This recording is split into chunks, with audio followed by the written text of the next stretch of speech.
official school board meeting of the school year. And I know many of you have been coming throughout the summer and through all of our special meetings. So it doesn't seem like it's the start of a school board meetings season, but it is the start of the school year. And I also wanted to warmly welcome any new families to the district. Thanks for participating in this meeting. These are our regular monthly meetings. So you can mark them in your calendars. They're also on our website on the second Tuesday of the month. So with that said, let's get started with the Pledge of Allegiance. And I know this always feels strange since all of us are sitting in our homes. But if you'll just stand up and join us, I'll lead us on the pledge. I tend to face the flag at Basich because that's the closest to me. I pledge allegiance to the flag, United States of America, and to the republic for which it stands, one nation, under God, indivisible, with liberty and justice for all. Okay. Is there a motion to approve the agenda? Thanks, Kwok.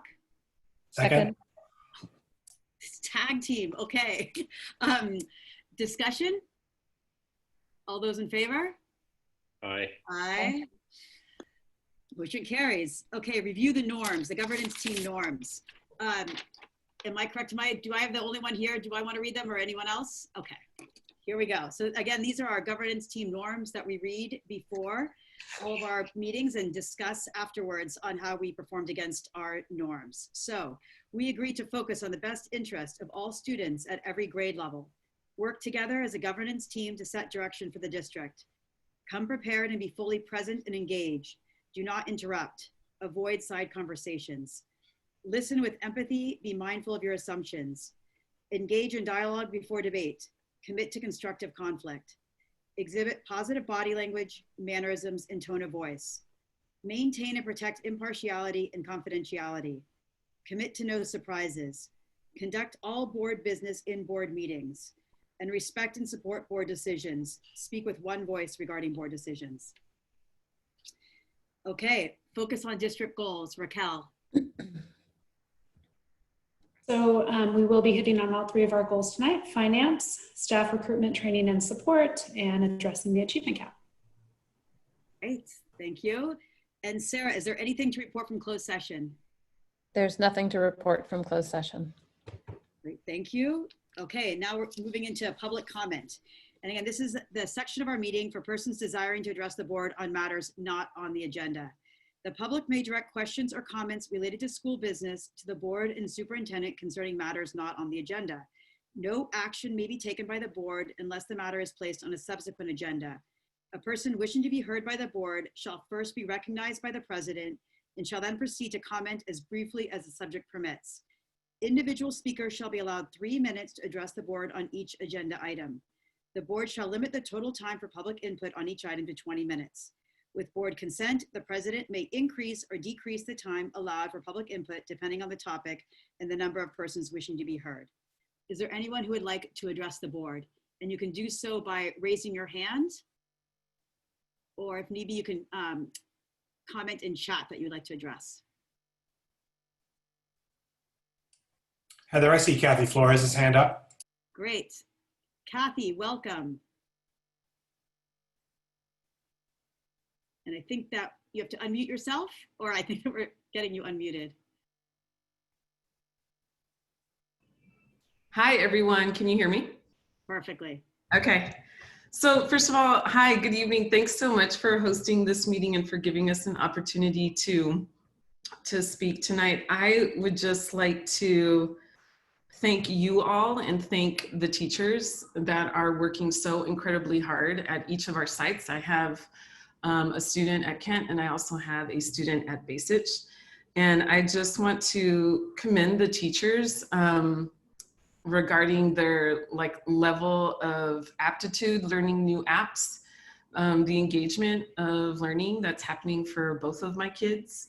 It's clear that, what we were all experiencing in the spring was crisis learning, and this is far from that. My kids are definitely independent. They're doing their own thing. Teachers have taught themselves so much technology, I can tell just based on the transitions that are happening from one app to another, like, you know, it's incredible what's happening. So I just want to thank the teachers and you all for establishing some real-time learning via Zoom. And then, you know, as a teacher at Redwood, I'm going through the same things as your teachers are experiencing right now at both sites. And so I would just like to ask the board to consider supporting continuity of learning for students and teachers, and just making perhaps a decision to stay in distance learning for longer than Matt Willis is suggesting right now. I know as a teacher myself, there's big concerns obviously for safety, but more importantly, we're on a roll right now. And so I know there are things in flux and there are things in transition, but to go back to school, to then potentially come out of school, to then go back to school, I think that's more damaging to a student's learning than, you know, putting everybody back in. So just something for you to consider. And just thank you for the work. I know this is not easy. I'm on the other side as well. So thank you for all you're doing and for supporting families and students, Chromebooks, textbooks, all of that. Thank you so much for all the work that both sides are doing and all the teachers.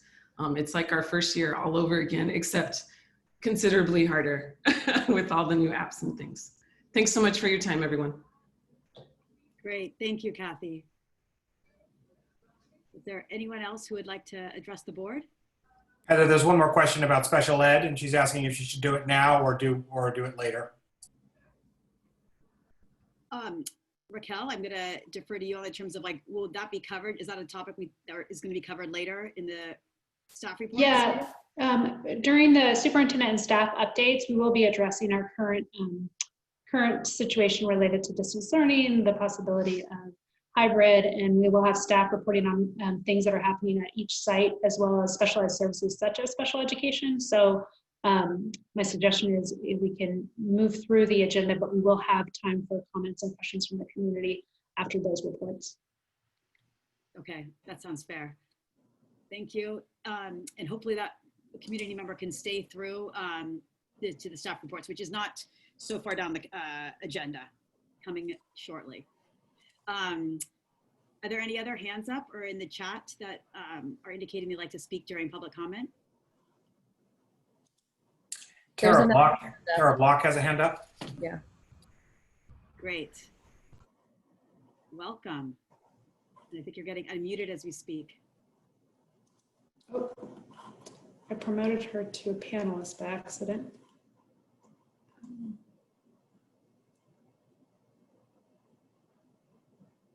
Great. I think you just need to unmute yourself. Okay, hi. Thank you so much for, of course, all the teachers doing what they have done so far. We are so grateful. My question tonight comes for, I've got two children, a fourth and a first grader, and my concern is with the first graders and just the hardship it is on them to pay attention. And I just want to get a gauge of if we are able to submit for a waiver and some of the other public schools in the community are going back, where do we stand on that? Are we going to be essentially last in line to go back, or am I getting the sense that perhaps that might be the best bet and let others go first? Are we able to comment on the waiver situation with other public schools submitting for one? So can I speak to that? Yes, I think that yes, go ahead, Raquel. So Tara, thank you for your question. I will be addressing that in just a little bit on the presentation related to plans for the phasing, our phasing model related to in-person instruction. And for the waiver, part of the criteria is consultation with our parent community agencies, as well as our labor groups. So that all has to happen in order for us to move forward the waiver process. So I'll be addressing it in just a little bit. Great, thank you so much. Mm-hmm. Thank you for the feedback. Is there anyone else that has their hands up? Meredith Buxton has her hand up, Heather. Great. Welcome, Meredith.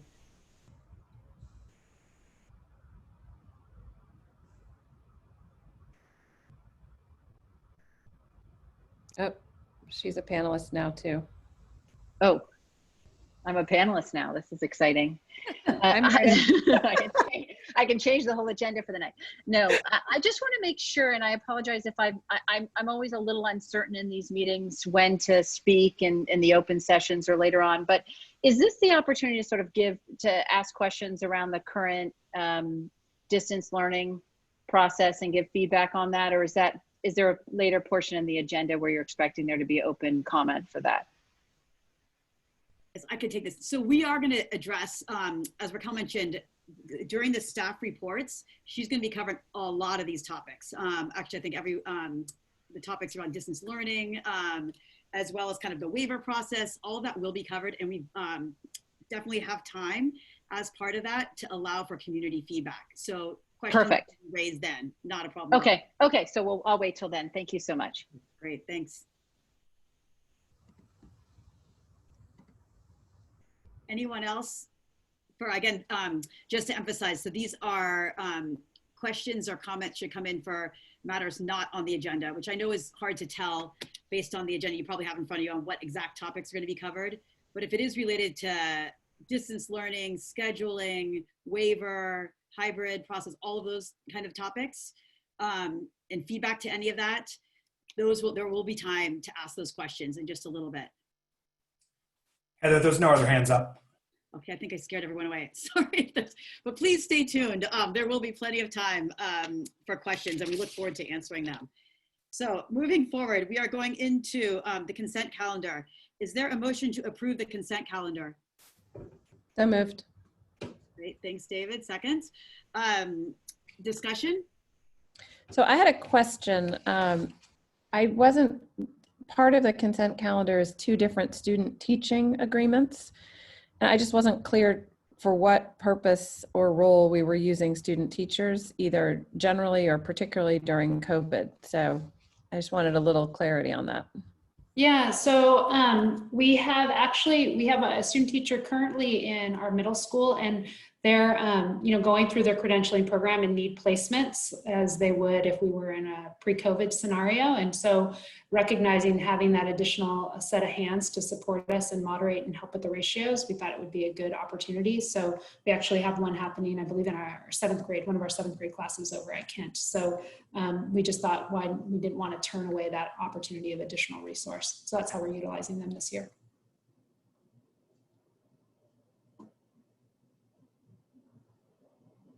Any other questions on the consent items? Okay, all those in favor? Aye. Aye. Oppose? Motion carries. Okay, the recognition of new staff, letter I. Raquel, I will pass it back to you.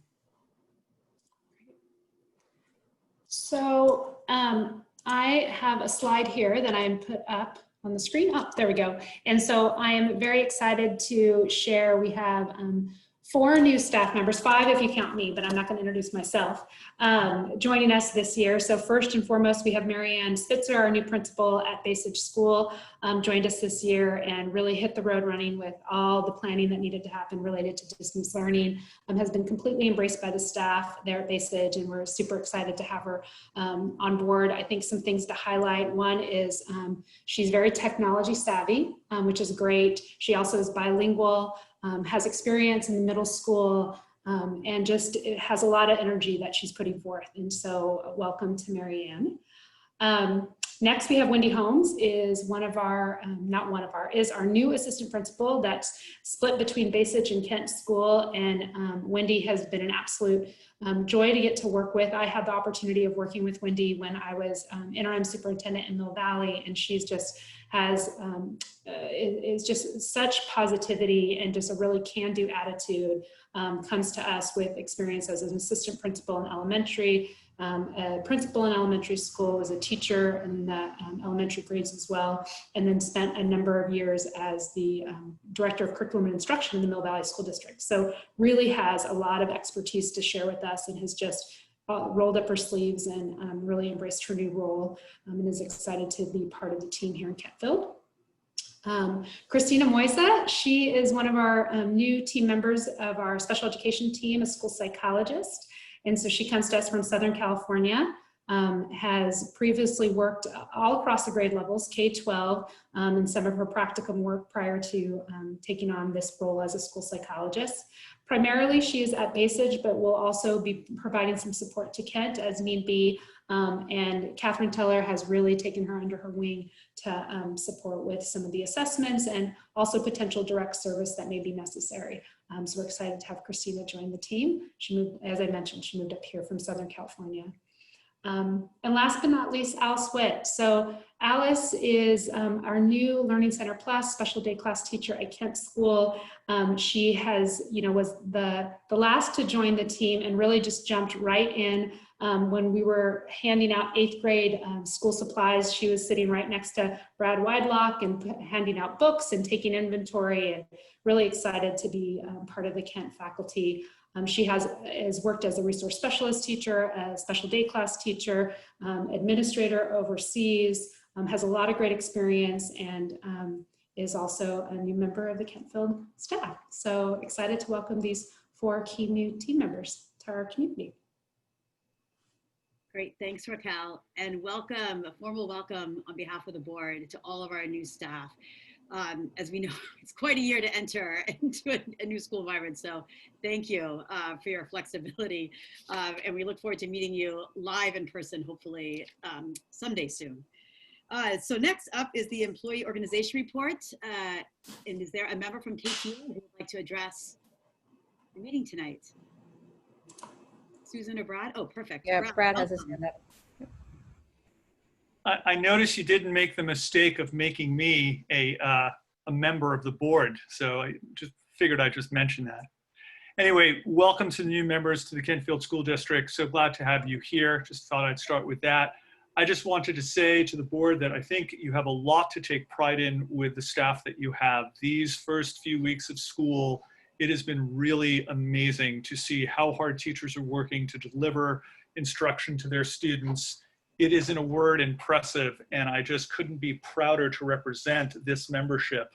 And I just want to say that publicly, and we appreciate all of the support that we've received from the district.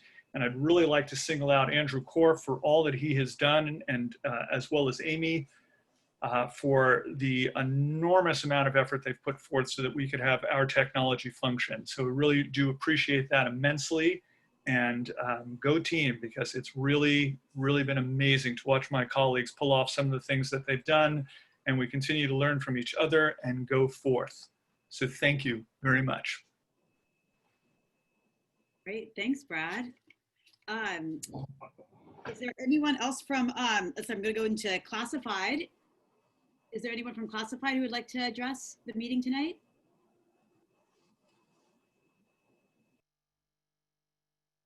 I don't think so. Any hands? No? Okay, moving forward. All right, next up are reports from the Kentfield Schools Foundation, KIC, and KSPTA. Kira and Dirk, you want to put your hands up if you're present?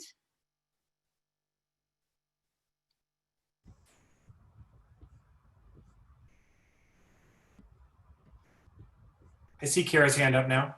Oh, perfect. Welcome, Kira. Hello, everyone. Hello.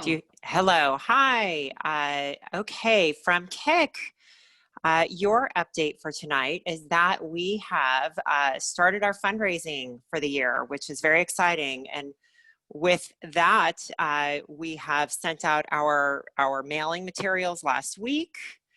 And we had a blast that went out last week, which also announced our new website, which is now up and running, which is great. And we already have donations coming in, and that is also really good news. We're all sort of excited to see where this takes us this year. And I will say that our website, we're quite proud of, and we worked really hard on it. And I'd like to thank Annalyn Peluso, Mandy Willian, Annie Riedel, Lori Treganowan. We've really worked hard. And again, this is just the first go, and there are little tweaks, so bear with us as we sort of make updates almost sometimes daily, sometimes weekly. If you would like to see your child on the website, we would be happy to start collecting photos and you may send those photos to foundation@kentfieldschools.org. And so Family Giving, which was once annual giving, is on its way. We will do the official launch next month. Our business campaign is still moving along. Again, it has been a different year, but we are also trying our best to just partner with these businesses and support them and profile them on Instagram and Facebook on our pages there. And also the new website's a place to do that as well. And we have a kind of a promotional dinner offer for our community through Left Bank, which we're really proud to be able to offer to our families in the month of September. So the 15th, the 22nd, the 29th, you can see this on the newsletter today, that you can have a family dinner for 4 for $50, and Left Bank will be donating 20% back to KIC. So that's a really nice deal. And of course, Left Bank is a treat to be able to take in any night of the week, but this would be a really great fundraiser for us. So put that on your calendar. And and then again, stay tuned for a sort of mini redo of Family Fun Day for October. And that, I believe, is what I have for you for now. Yeah. Great. Thanks, Kira. All right. Is Erica available, or someone from KSPT? Erica's hands up now. Great. Hi, can you hear me okay? Perfect. Welcome. Yeah, okay. Hi, how are you all? Thank you so much. And I just wanted to start by, again, as echoing all the appreciation for the staff and all the hard work that has gone into making these weeks successful. I think obviously, you know, Zoom learning is really challenging, especially for the little ones, but I think the teachers have gone above and beyond. And I wanted to voice that appreciation. I've heard from a lot of parents who are very relieved to see how well things are going. And I think, you know, those parents who are still having concerns are feeling like hopeful and that they are being heard, I think. So a couple things. We had our first General Association meeting last Monday. We approved our budget for the year, which is actually a new approach for us this year, in that rather than allocating all of our funds to specific programs right at the onset, we are putting a bunch of money in a pool called unallocated funds, and then we're going to be revisiting how best to allocate those funds in November and in January. So we are communicating that out to any staff whose programs you know, have been funded in the past and may still very well be funded, but with you know, sort of a slightly different process. So we were pleased to get that budget approved by our general membership. Lunch through School Foodies, which is our new vendor after the closure of Good Earth School Lunch Program, is up and running. I think we have made some adjustments in terms of the pickup times and things like that, but for the most part, it seems to be going pretty smoothly with families ordering for a week of meals at a time, and then picking up at Kent between noon and 1:30 on that first day of school of the week. So this week it was today, Tuesday, and ordinarily it's Monday. We've been sort of taking feedback and passing it on to that vendor in terms of trying for more, you know, fresh vegetables as opposed to cooked vegetables, like, you know, details like that. But for the most part, people seem to be pretty happy with the food, which is great. And we'll just keep trying to, you know, keep improving that program as much as we can going forward. And then we also are in touch with our vendor, and our vendor has plans in place for when, I'm going to say when, we go back to in-person instruction, so that we'll be ready to adjust accordingly. So it's the update on lunch. Kira and I think we mentioned this last board meeting that the grants fund that KIC and KSPTA partnered on approved and dispersed those first round. The second round of requests or submissions, I guess, for those funds, those proposals are due October 1st. And any staff or administration member who is looking to submit can do so by going on the KSPTA website, and you can find the grants application there. And if you have any questions, you can always reach out to me or any other member of the PTA board.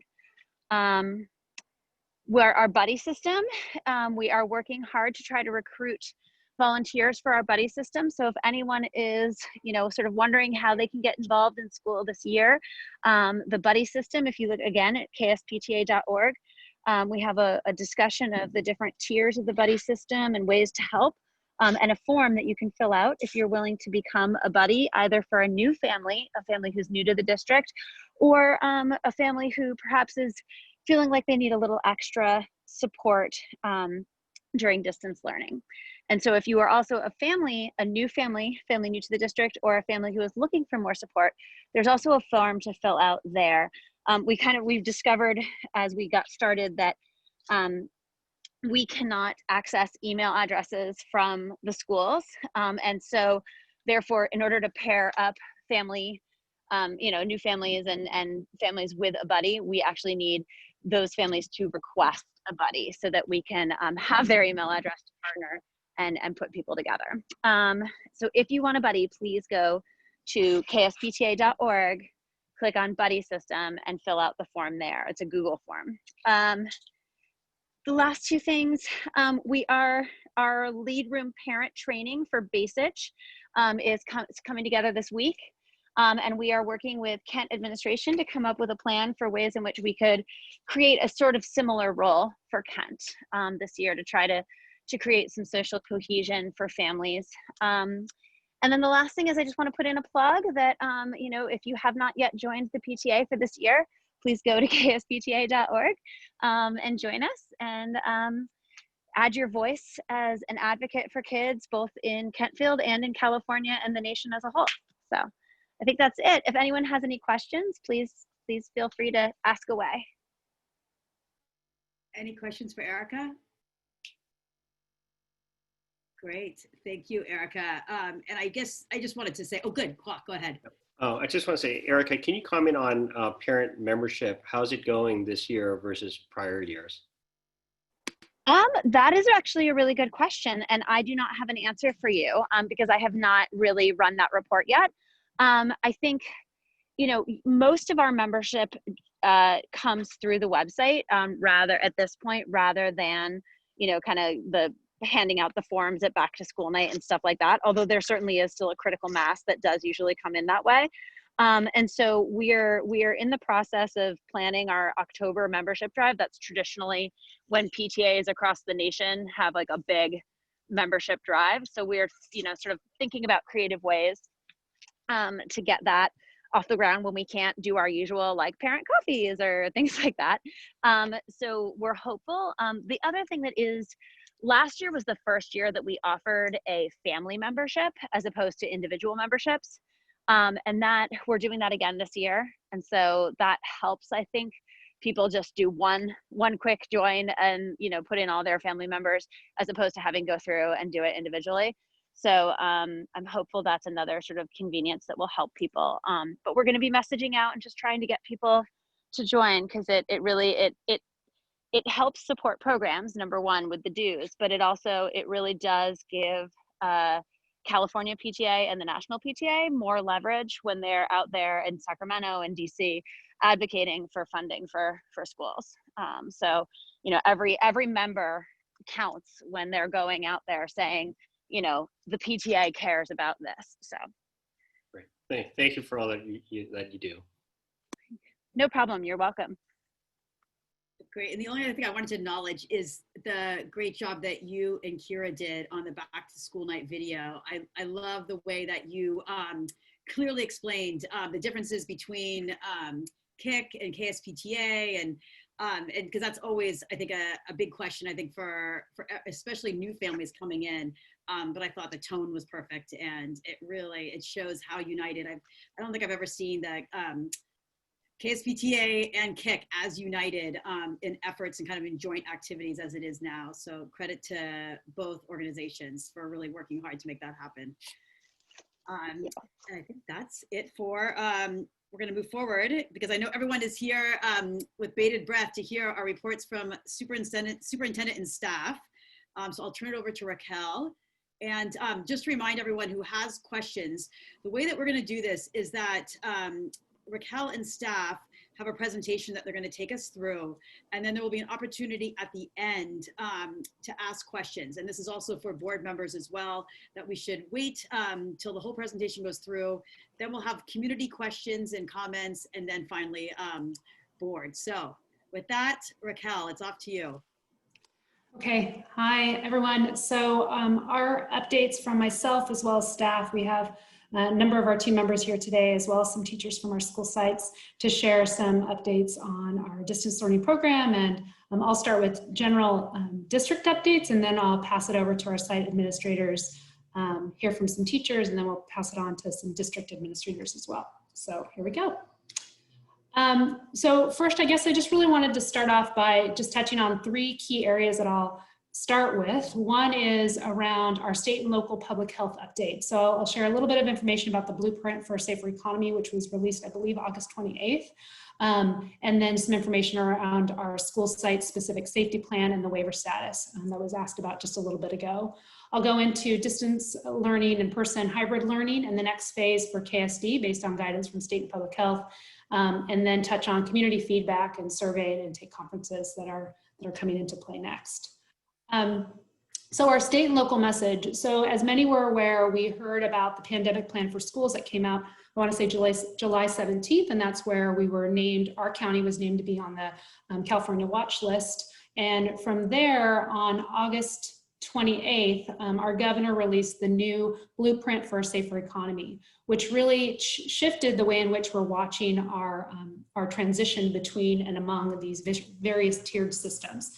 So one of the big key changes was that the metric system is now really focused on 2 key areas, case rate and, I thought I fixed this before, but test positivity. So I apologize for that, that typo there, but case rate and test positivity. And the 4 tiers are categorized by widespread, substantial, moderate, and minimal, starting at purple, going to red, orange, and then yellow. You'll note there's no green here because our governor was very clear in his press release that he doesn't see this ever going back to pre-COVID time, right? And that we're not going to just go back to, quote, normal. And so this is really going to be a gradual transition that's going to happen over time. He also talked about 21 days to stay in any tier before you're able to advance, except when you start, right? So that was a big difference. So we heard a lot of information starting late last week that our county may very well be transitioning today, and I'll be touching on that in just a moment. But the idea is that you would stay in your tier for at least 3 weeks or 21 days. And during that time, there would be additional availability for various sectors to have more opportunity within the tier. This allows for more activity instead of just having open and closed. And so felt like there was a bit more flexibility here. And he also spoke to something he called an emergency break, which meant that we would tighten up quickly if conditions worsened. And this is where we would touch on intensive care unit rates as well as hospitalization rates. And so it's just important to know that now we have this new 4-tiered system based on colors and with 2 key metrics around new cases and test positivity. From there, we heard on Friday that we were anticipating that our county would be moving from the widespread purple tier to the red tier today. We got news early this morning, and evidently late last night, it was decided that we would be delaying that transition. It's really unfortunate because I think many of us were thinking, well, great, this allows for more opportunity for our students and we can move to in-person sooner. I think many heard the date September 22nd as the possibility of starting to do more in-person instruction. Based on the new pause, we obviously can't move that way just yet. But we are still moving forward all of the steps necessary to plan for an in-person instruction. So over the weekend, I shared our school site specific safety plan with our labor union so they could review it. I also shared it with our County Office of Education for a preliminary review Ultimately, public health will review the school site specific safety plans for each site, and they will be the ones that give the final green light. But right now, we wanted to be sure we were doing all of our due diligence so that we had all of the pieces in place to be sure we have the safest environment for our students. Separate from the school site specific safety plan, there's the waiver status. And so as I mentioned before, one of the key components of the waiver status is consultation with your parent community group, community agencies, as well as with your labor groups. And so on September 11th, which I'll speak to in just a little bit, you all of our stakeholders, including staff, will receive a survey that specifically asks about your feeling on a waiver. Should we apply for a waiver or not? That will be the first step to our consultation with our community, with our staff, as well as with community agencies. So the idea is, though, if we are in red, if we are in the red tier, we do not have to have a waiver to go to in-person instruction. But we do have to be sure we have our school site specific safety plan in place, as well as all of the other safety protocols that we've identified that we would do in order to keep our students and our staff safe as possible. So that's, you can anticipate those things to be coming shortly. Next, I want to touch on our distance, in-person, and hybrid learning.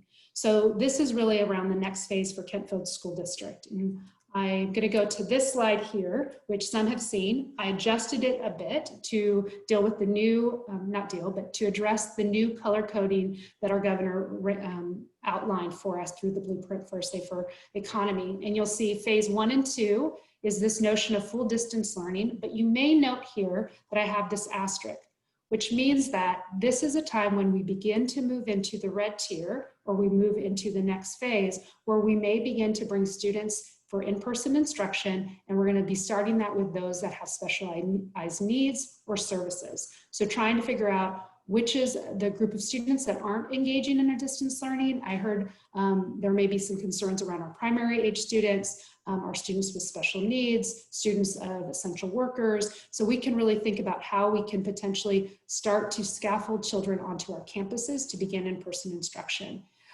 Part of our transition plan will be slow and gradual, so that while we get to provide in-person instruction for these students, we will also be able to implement all of our safety protocols so that those can begin to become part of the pattern that happened for our children. As we move into phase 3, phase 4, further along the red tier and into the orange tier, we'll be moving into a hybrid model, which is a combination of distance learning and in-person instruction. We'll continue to maintain the same amount of instructional minutes and offer a mixed delivery of live and independent learning with synchronous teaching and in-person. Now, this will be a lot for us all to take on. It will be a new way in which we're getting to instruct our kids, but we can anticipate that we will continue to be looking at a hybrid model, which means that you'll have both opportunities, in person as well as distance, because we are anticipating that we'll continue to serve our kids in cohort groups, no bigger than 12. And that really is one, as we all see, that's very visible out there, is the importance of maintaining stable cohorts as well as the physical distancing. And in order to do that in a safe way, we need to set up our classroom settings so that we have the appropriate space between our children so that they can maintain that 6-foot physical distancing. The orange and yellow, that's where we will move into a more in-person instruction as the primary mode of instructional delivery for our students, with the option of distance learning. And this would primarily be for students that have medical needs where they couldn't come onto campus, but we are also wanting to allow for that option for our families. And so again, the in-person instruction is going to, our plan right now will be in cohorts of no bigger than 12, maintaining all of the other protocols that our local public health has outlined for us.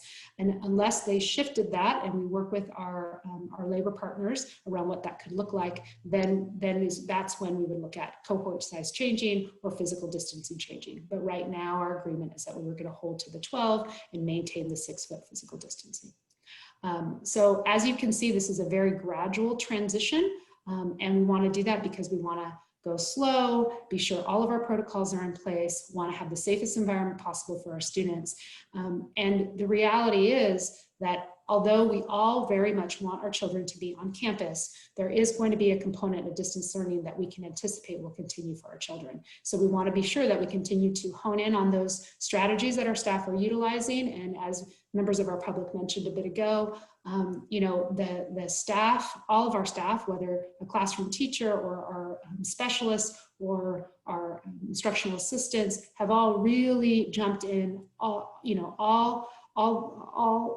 that they could to support our children in these new classroom settings. So we'll then move on to the next piece on the community feedback and survey. So as I mentioned, this Friday, you will receive a stakeholder survey that we're asking for your feedback, one, on how distance learning is going, your feedback on the waiver process, your interest on hybrid models. We are anticipating a hybrid model to most likely be something that would be 2 days on, 3 days distance learning with alternating cohorts, i.e. some children might come to school Mondays and Wednesdays, other children would come to school Tuesdays and Thursdays, and 1 day full distance. Again, we're looking at what the options could be, but we're gonna have to alternate based on the need to maintain the small cohorts. And then the next piece that I have there is the notion around our intake conferences and grade level community meetings. So one of the pieces of feedback we've received is that, you know, because we don't have the chance to come onto campus, drop off our children or engage with our other parents or adults in our classrooms, is there opportunities for us to bring parent groups together? And so trying to think creatively about how we can reimagine that, because we want to maintain that sense of community within our schools. And it is much more challenging in this distance world, but we're thinking through what that could look like. So it's still on the horizon for us, and we'll be back to you about how that could look shortly. So I'm going to give some other real general district updates, and then I will be passing it over to staff to give additional updates around things happening at the sites, and then we'll open it up for questions and comments. But one of the pieces of inquiries I have received has been around our enrollment. And so I have a chart that I'll show in just a moment, but our enrollment has decreased a bit, but it was what we had projected it to decrease. We went from 1,191 students to 1,117. So we have 74 less students this school year. A significant piece of our decrease was based on the elimination of transitional kindergarten, right? So we anticipated that we would have some level of decrease. In terms of our grade levels, 1st through 3rd grade, we saw a decrease in 6th grade, but we saw an increase or staying the same at 4th and 5th grades and 7th and 8th. I created this graph here to just show visibly what our enrollment's looking like. And the takeaway here is that you'll note at the very top, things stayed pretty stable, right? We didn't have a significant drop off. And what we have here is our light blue is the prior year projection that we had for the grade level, and the dark blue is the actual count for the grade level. So we didn't see anything significant related to a fleeing of students from our school district.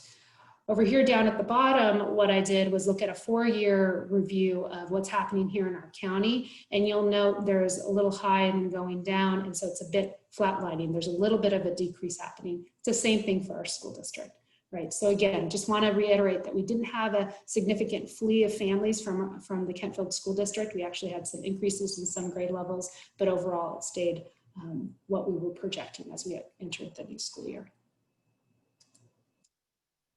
The last piece I'll touch on before I hand it over to staff is the notion of how we're optimizing staff. So if you had the chance to join our back to school night last week, or you can always watch the recordings which are posted on our website, is we've really tried to optimize staff in a different way this year, utilizing our enrichment teachers at Basage and assigning them to grade levels so they could help with moderating classes, as well as continue to provide their core content areas and integrate some of their lessons as well to grade levels. So for example, Barbara Livy is assigned to kindergarten and is working in those classrooms.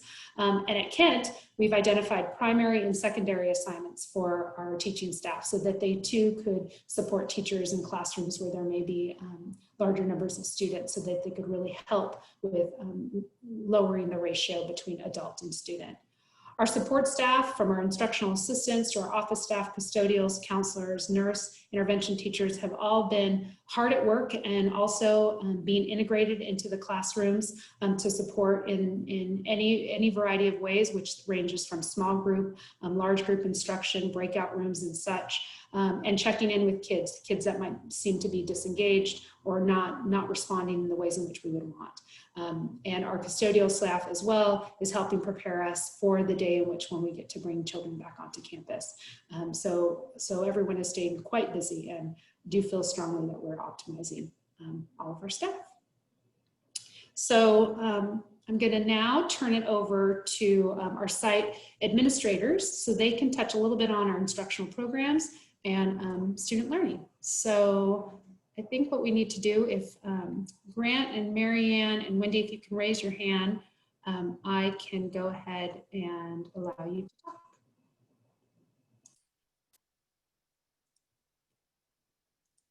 Okay. And Grant, if you want to start us off, maybe? Sure, happy to. Good evening, everybody. Okay, so I've just prepared a brief summary, but also want to make sure to have the opportunity to answer any questions that may be out there. I'd like to start with just echoing the sentiments that others have shared in the way of just the professionalism and care that our teaching staff has shown in the way that we've welcomed students to school this year. It's been first 2 weeks of school like none any of us have ever experienced, but the common thread has just been a commitment of those involved at the school site to try to make it work in any way, shape, and form for our kids. So the start of school 2 weeks ago today, believe it or not, and a lot of communication and planning leading up to that day, and we started, and it was a pretty phenomenal experience to welcome kids back to school to pick up their materials. And believe it or not, I think that many of us, including myself, were pleasantly surprised about the connection that we felt through kids, even through the screen. So even saying hello and good morning and connecting through the screen was getting us a good portion of the way there with some of those initial just getting to know you experiences that we weren't really sure how it was going to pan out via Zoom. Top of mind has really been our fifth graders.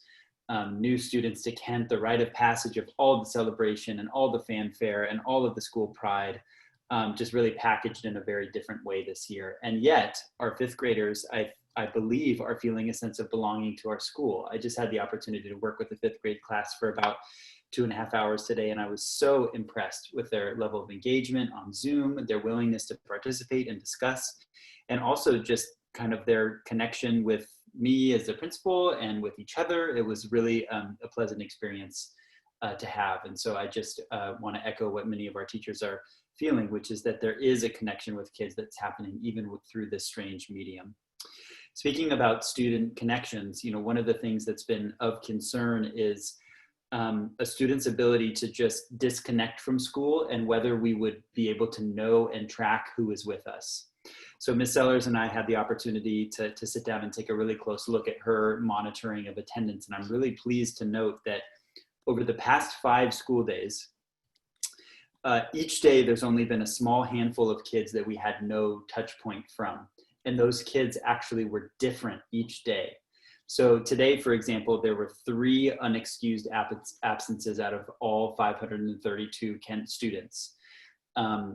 On Friday of last week, there were also 3, but those were completely different kids, which means that the 3 that were out today actually were in their classes on Friday. And as you look at the Thursday before, it was also 3 students. The Wednesday before, it was only 1. And a week ago today, we had 0 students that didn't connect with their teachers via Zoom across their day. Now, I don't want to lead you to believe that this is a perfect attendance situation. That does not necessarily mean each of those students attended each of their classes, but I was actually fairly pleasantly I won't say surprised, I was very pleased to see that kids knew where they were supposed to be and how to get there.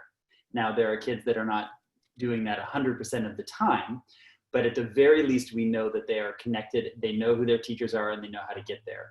And so the path forward to ensure consistent participation and engagement by those students, for me, I think is fairly clear. Jeannie's been making phone calls all morning long, and we're getting kids into their classes, which is fantastic. And if kids continue to show, for some of these few students that I've just identified that perhaps have some more consistent lack of engagement, well, of course, the path is ahead of us for what administrative and teacher kind of follow through with families can look like. But I wanted to share that with you because I believe that it is absolutely a manageable group and a really clear path towards very consistent attendance for us. One of the things that has been one of the silver linings that we highlighted at Back to School Night, and I think just came through loud and clear in presentations, is the sense of teacher collaboration and connection to school. I don't know that I've ever been a part of a faculty that felt more connected and cohesive and more like a team than we currently do at Kent. And that is due in part to just the spirit and pride of our incredible group of professionals, and also in their willingness to support each other in their instruction. Being in each other's classes and seeing what's happening across the school day for a student in their grade level is eye-opening and fascinating to see what's happening in these different classrooms. Both the content and the way that the kids are engaging with it is actually enhancing what teachers are doing in their own classes and further supporting them in the relevant connections between content areas and that academic conversation that we are including as a part of the homeroom social emotional connection, which comes very naturally when you've been with kids in multiple classes across their schedule. Speaking of homeroom, this has been something that we've already done some professional development and work around to ensure that those minutes are really leveraged in the most powerful ways. It's the grounding for students at the start of the day, and it's the closure for students at the end of the day. And at the last week's staff meeting, we spent the time discussing about how to engage each and every student in homeroom as a part of that conversation, and also how to bring content in from classes across their schedule where they may not have either felt safe to bring their voice in the conversation because of either the amount of people in the class or just some of the hesitancy that students can feel. But with a consistent group, they're able to engage around the topic. And so bringing those topics back up in homeroom really extends the academic conversation in a place that for some students feels much more safe. And I will conclude by saying we had a really fruitful site council meeting this afternoon, where I was really looking forward to this because what better venue to get a student and staff and teacher and parent perspective of the first 2 weeks of school than site council. It's a decision-making and feedback body. And so we started today by saying, let's each identify a glow and a grow from the first 2 weeks of school. And each of the parents, students, staff, and teachers very quickly came up with their glows and grows, and it was great to see the themes that came throughout. And then we took their grows that they had identified and started to flesh them out and really started to talk and plan around what some of those grows were. Some of the grows are likely things that you're familiar with. For example, the importance of home to school communication and partnership, more important than it has likely ever been in education. Just the need for teachers to be able to have the space and the tools to give meaningful feedback to kids about their learning. You know, what does feedback look like via Zoom? What does it look like via Google Classroom? How can we replicate what would be happening in the classroom each and every moment in this kind of setting? Another of the grows was about independent work and utilizing the small group time. And it's interesting, I reflected, we had one of our students saying that she really loved having the independent time to get some of her work done in a self-paced way, where she had some downtime to really organize her time and kind of get things managed for the day. Other students, another student said it was hard to organize that time period, and he was needing a little bit more direction around that. This has been one of the areas I've received a lot of feedback on from our parent community, which is about how do we make sure that kids understand what those independent tasks are, and that they have the support and able to complete them during that independent time, and that they aren't distracted by the million other things in their homes or conditions that are making it difficult to do that asynchronous work. So it's one thing to have asynchronous work and assign it. It's another thing to encourage and support the conditions to allow students to be successful with it. So I was pleased with our site council meeting because it really felt like a productive discussion about what our grow areas are. And I was also pleased that these were areas that felt fairly clear across the stakeholder groups as areas that we could and should be focusing on. And we had some really great ideas about how to address some of those. So there's much more that I could share, but I want to also provide some time and space for questions, and also to welcome two Kent teachers that were hopeful to share some of their experience so far. And those teachers are Ron Pembleton and Melissa Stevens, and they had said that they would join us this evening. So if either or both of them could raise their hands and maybe just share a few sentiments about the teacher experience from the first few weeks of school, that'd be really helpful. Hi. I was so funny, like be first. Oh, sorry. Okay, you, Ron, you.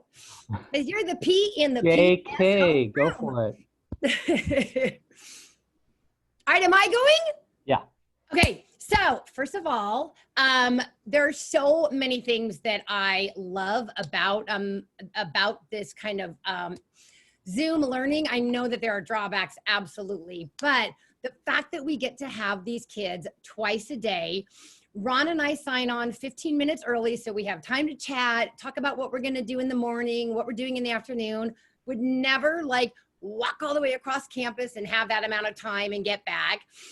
Realistically, I am not even in Ron's realm of what he does. So the fact that I get to partner with him has been such an amazing, pleasant surprise.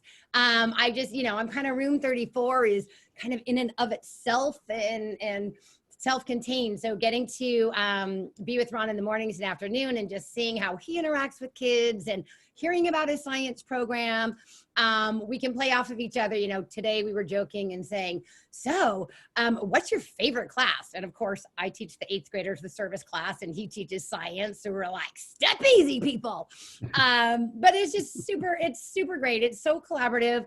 I also get to moderate 4 of Matt Gillespie's PE classes, and just those connections for me personally, I think have made me a richer, deeper teacher in seeing other people's styles, and also letting a bit of my ego go where it's like, it's all about me in my room, and it's really more collaborative. So, and then, okay, I'm gonna tell them, Ron, like I had to make Ron have a hand signal because we're all about the walk the squawk, fly high and rack it up. So because our last names start with P and S, we call ourselves the PS homeroom. It's like, wait, we're not done. PS.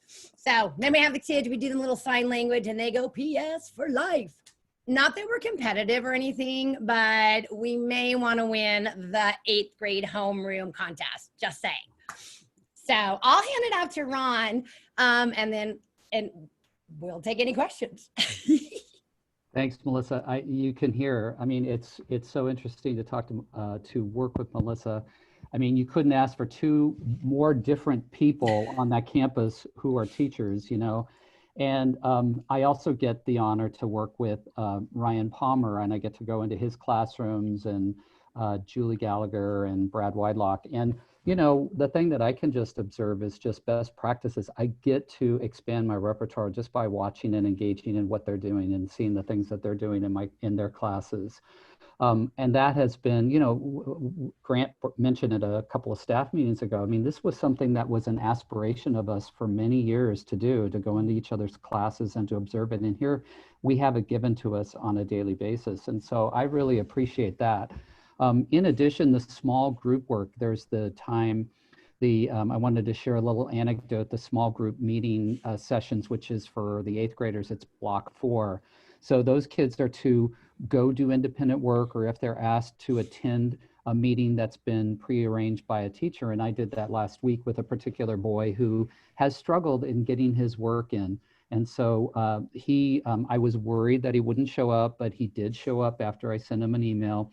And we had an awesome 45-minute session where not only were we able to go over the lesson that he was not able to complete, I was able to make a connection with him. And I'm surprised. That's one of the big surprises that I have, you know, distance learning, especially when we were so new to it last spring. I felt the lack of connection with the students, and I feel it much more. I mean, our homeroom kids, I feel very much connected to those kids. And to my surprise, because I'm teaching 3 sections that are smaller groups, and my first session is 62 students, but then it's 30 plus and then 30 plus, I actually do feel a connection with many of the kids when we get to have conversations about the kind of work that we're doing in class. And some of the breakout rooms today I was in, and I had nice conversations with some of them. So I'm very optimistic about the work that we're doing right now. There are obviously going to be bumps in the road as we go down, but initially I feel, you know, I feel very optimistic about the way that we're doing this.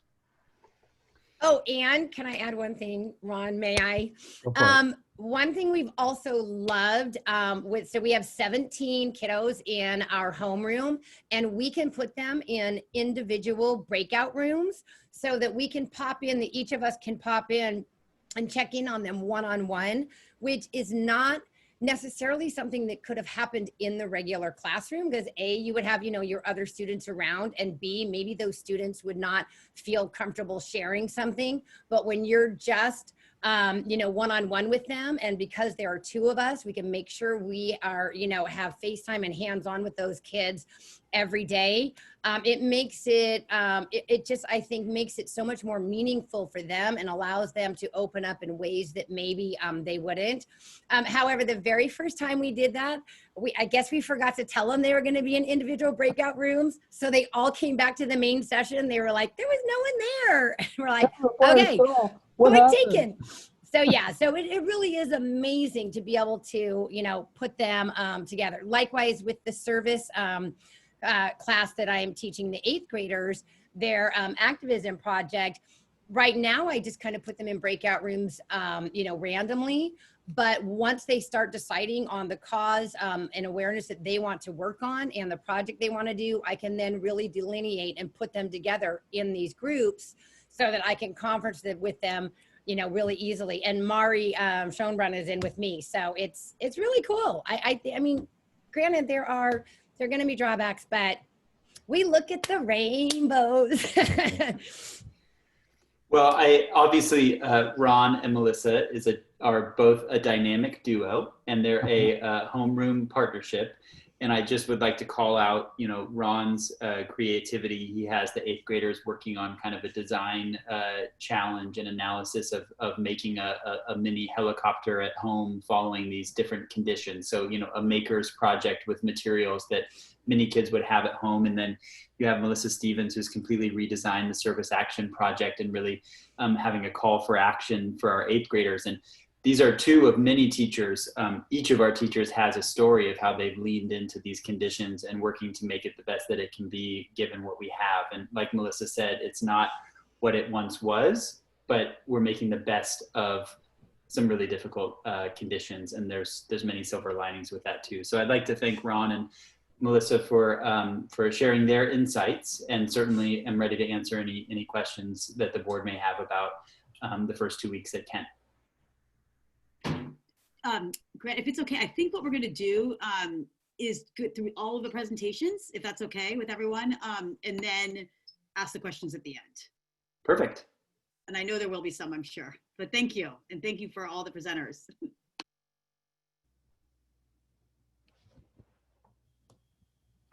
So now I think Mary Ann. Hi, everybody. This is Mary Ann Spitzer, principal of Basich. And about student connections and engagement, I'm happy to report that we have a very high level of engagement in distance learning. There's a high degree of positivity with families and teachers, and even with those families who have kids that are struggling with the distance learning, they really just want to work together to make it work for their child. And our teachers have been very accommodating and trying to figure out how things could work best for them. And so it's just a nice, positive feeling of everybody trying to make it work, and that feels good. As far as as I go, I get to visit morning meetings. I got to do a read aloud in Kinder the other day that totally made my day. And it was amazing to see that, when I'm doing a read aloud, they're all sitting in their little squares, staring at the book and listening intently. And that's kind of impressive. And you kind of have to see it to believe it.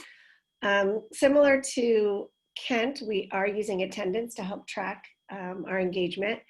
And, our absences fluctuate from anywhere from 3 to 5. And just like at Kent, they're different students each time for different reasons.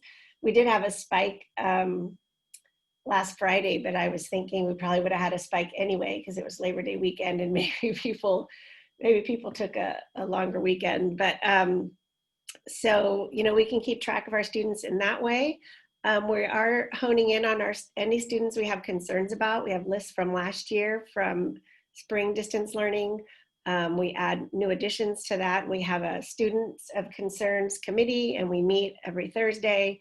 There's teacher referrals or parent referrals. So we're now getting our formal intervention system up and running, making phone calls to families, Zoom calls, and teachers ultimately, like I said, are making every kind of accommodation to try to support kids and their success in distance learning. And families are really partnering with that, and that's been really nice.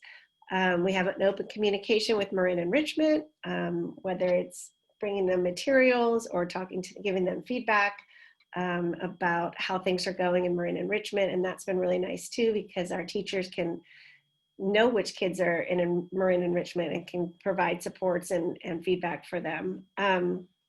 We do have, I think Raquel mentioned it earlier, that some of our younger students are working on building their stamina, like age K2.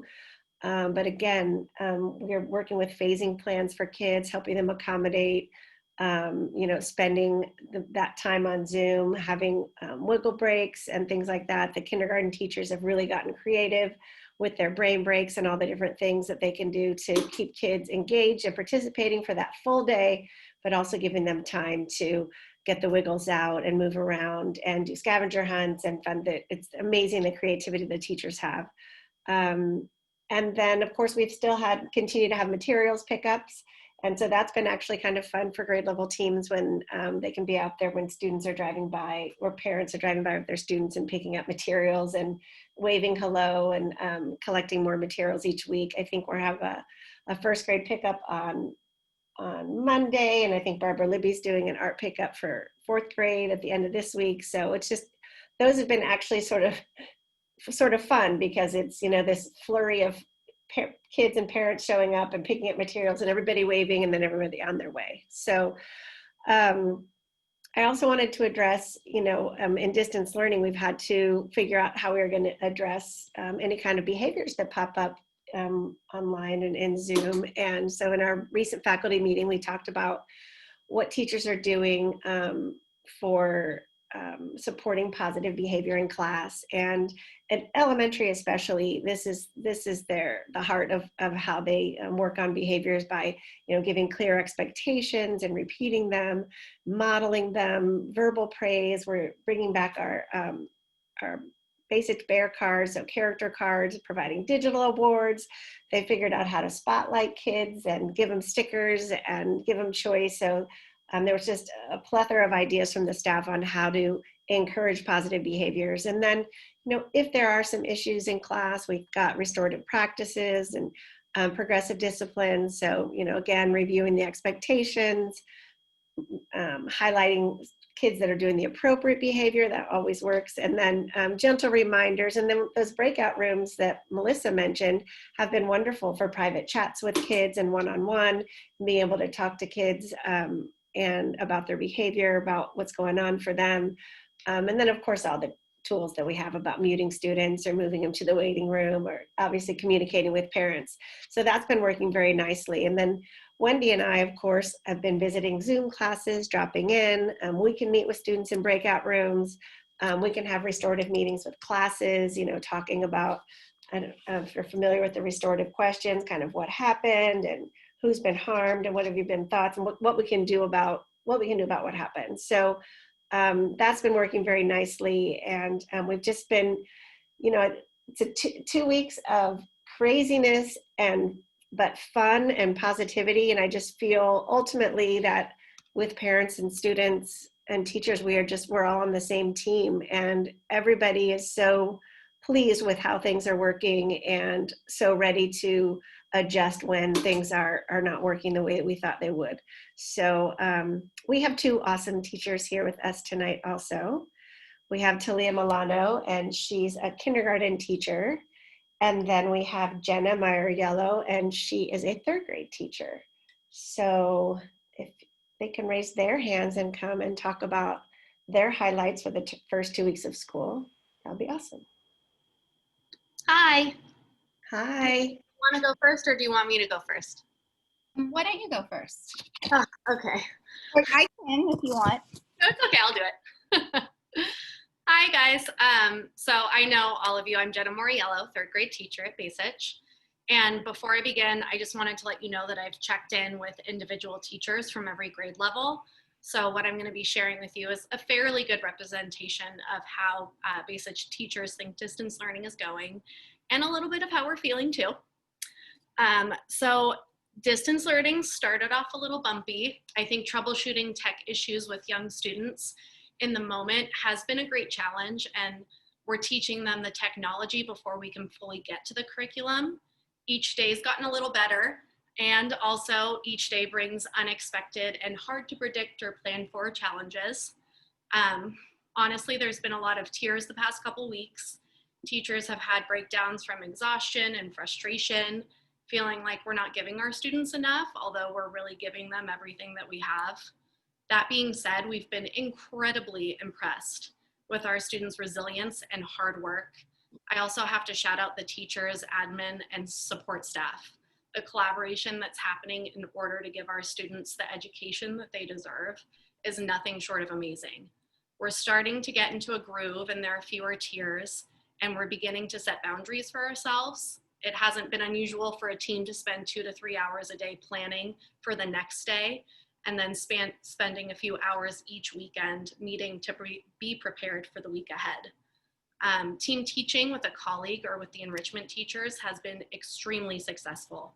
We're able to collaborate in the moment with each other and learn from each other, and having another set of eyes on the Zoom with teachers has been essential for us to be able to focus on instruction and engagement while the other focuses on behavior, whether or not kids have hands raised, things like that.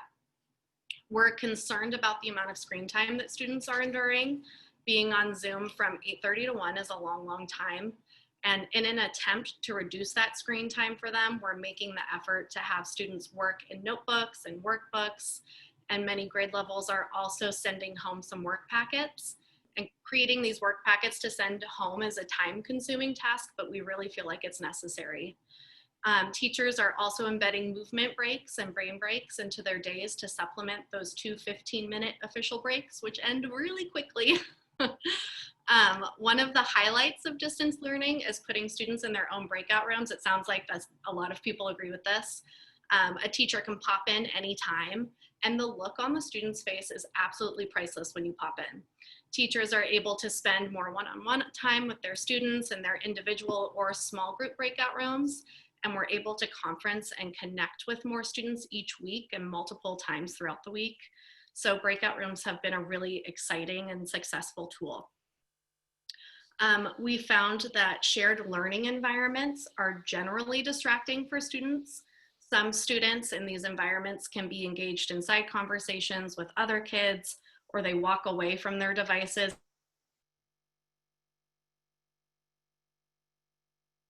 in the middle of instruction to go over to Santa Spotty when multiple kids are Zooming by each other simultaneously, and that's affected their participation and engagement. And some of these environments are also can be quite loud, and we found that if students, just like a slight recommendation, if students have headphones, it's easier for them to hear instruction. It just said my internet is unstable as I was talking about internet. Is it, can you hear me okay? Okay, almost done. So many of us are terrified at the thought of beginning hybrid learning. not just because we're scared for our health and the health of our family members, but we're scared because of how hard we're working right now with just distance learning already is not sustainable. And the thought of teaching live while simultaneously distance teaching is enough to push a lot of us over the edge. And I'm afraid that this will lead to teacher burnout and that our distance instruction will suffer. But it's a fact that Base-H teachers and Kent teachers are incredible professionals who are experts in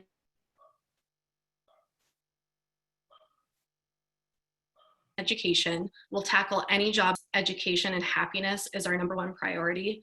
And just please know, because of this dedication, that we will work ourselves to the bone, and the decisions that you make about how we deliver that instruction, whether we stay full distance or pivot to hybrid learning, is greatly going to affect us. So that's all. Thank you.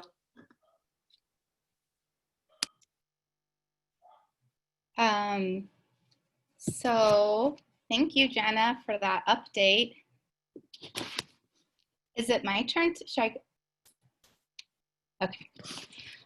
So I'm just going to share about some of the happenings in kindergarten. And we started off the school year with a sneak peek. So we were able to safely bring the kindergarten students onto campus to see them in person before we started our distance teaching. And that was a very positive experience for the kindergarten team and for the students too. And we were able to complete some activities that gave us some information about the students leading into the first day of kindergarten. So we got a lot of really positive feedback from families, and the students were excited to participate in that sneak peek experience. And as a kindergarten team, we really value opportunities for students to engage in hands-on learning. And so developmentally, where they are is that they need to use their hands to learn.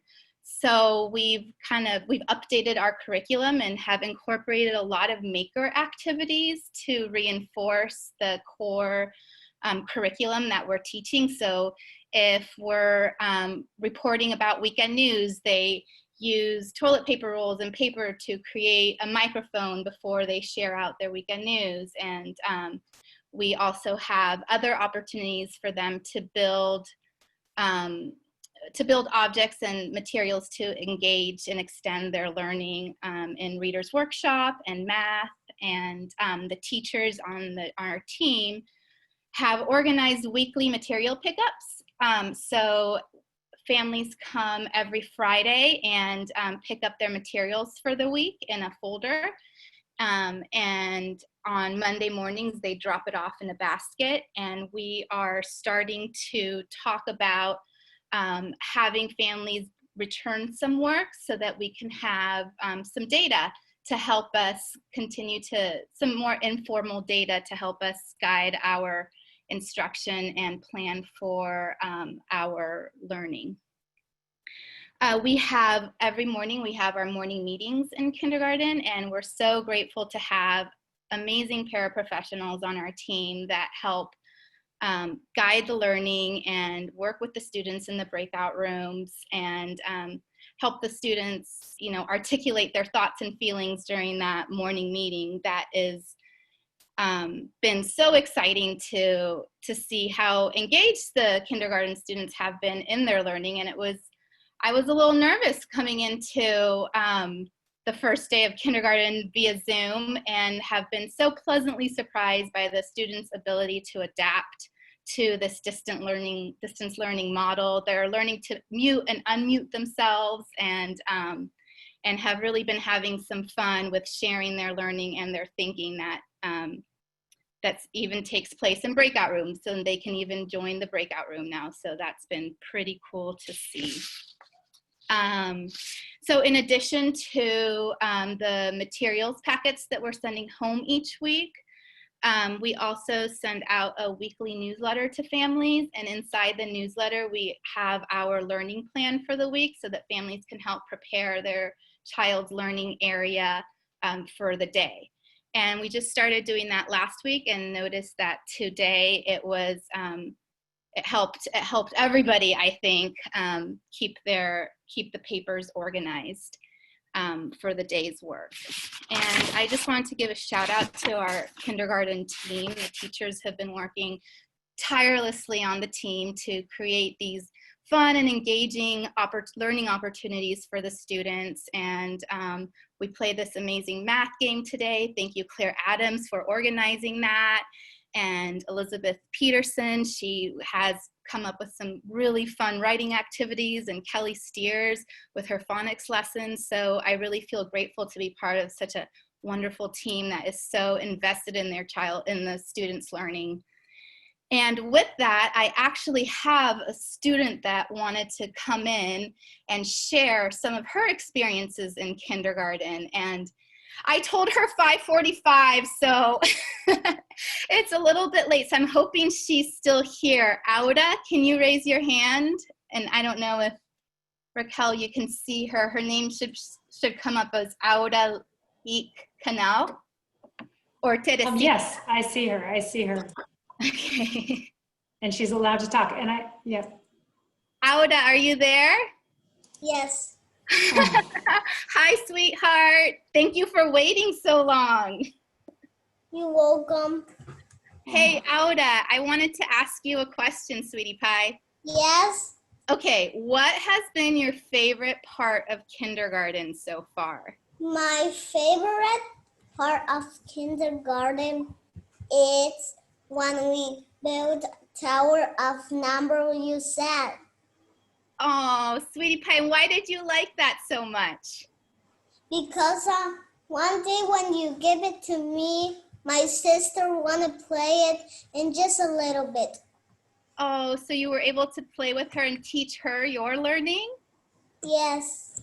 Oh, and I also wanted to share that Auda comes to every single office hour, and she is so devoted to her learning, and her family is just an incredible community, and I'm just so grateful to have her in the classroom. Auda, you're doing such a great job in kindergarten. Thank you. I have a question for you. Okay. I'm gonna tell you all my works. Oh, you want to show your work? Can you pick one of your works to talk about? Yes. Okay, which one? My A.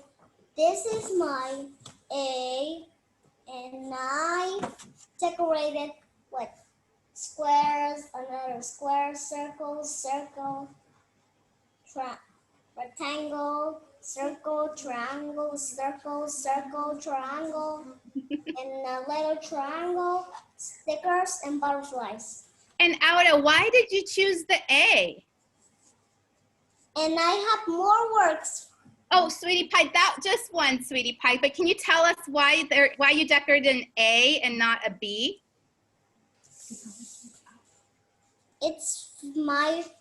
Because it's my first letter of my name, and 2 is the first letter of the whole alphabet. That's right, you're so lucky. The first letter of your name is the first letter of the alphabet. Thank you so much, Auda. I'll see you tomorrow. Is that you? Yeah, that's This is Milana? It is, sweetie pie. I'll see you tomorrow, okay? Yes. Okay, bye. Bye. ¿Le quito la manita? So that is our update in kindergarten. Well, I don't know who's going to be able to follow that, but I did want to add that the thing about the teachers and their working is beyond incredible. We recently finally got our meeting scheduled figured out, and we said the grade level team meetings were on Tuesdays, but I think it's so silly because they're clearly meeting every day, all the time, and on the weekends. But there's one day a week they're supposed to meet, and then they meet all the other times too. So I just want to thank them for all their hard work, and it is so impressive. And that was the cutest thing I ever saw. Talia, thank you, or heard, I guess. Great. Thank you, Grant, Marianne, Jenna, Talia, Aura, Melissa, and Ron for those updates. Very, very great to hear from our staff and from student about how things are going. I'm going to hand it over to Wendy Holmes. She's going to give a quick update on the professional learning, and then we'll go to Virginia and Andrew.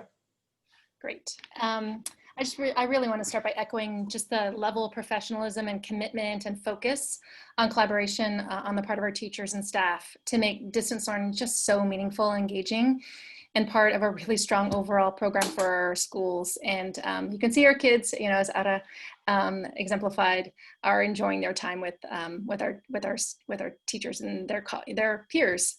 As part of that, we know providing professional learning opportunities, it really is essential to have our staff learn and grow and their skills to better serve our students. And this year, as we began the year with distance learning, it seemed to be even more important to help our staff feel prepared to kick off the school year.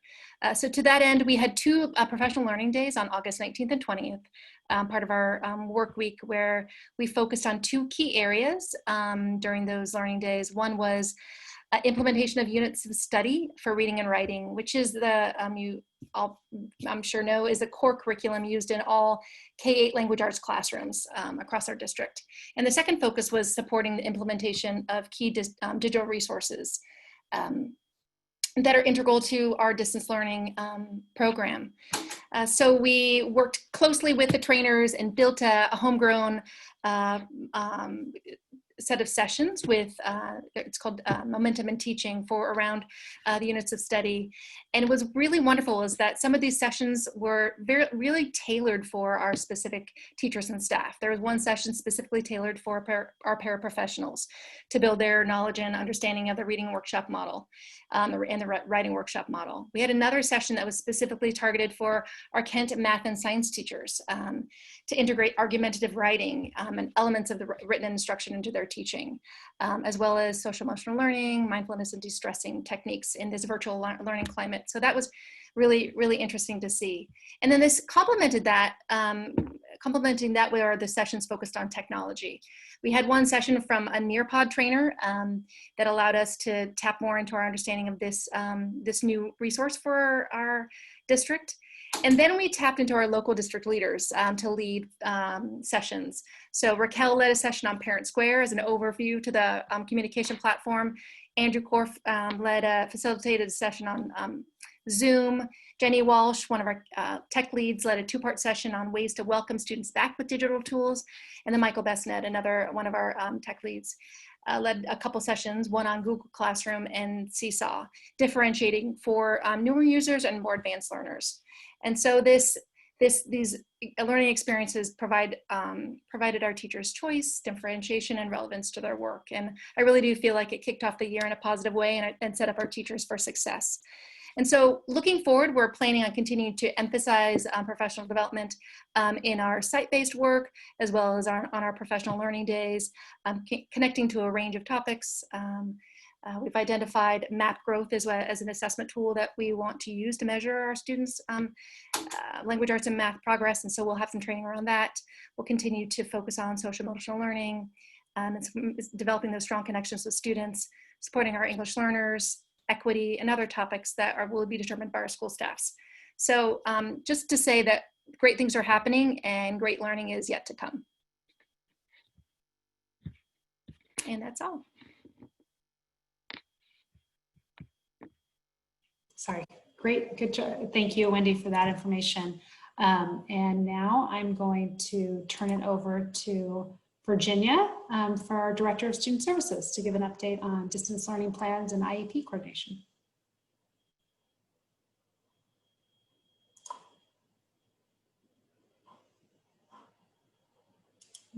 There she is.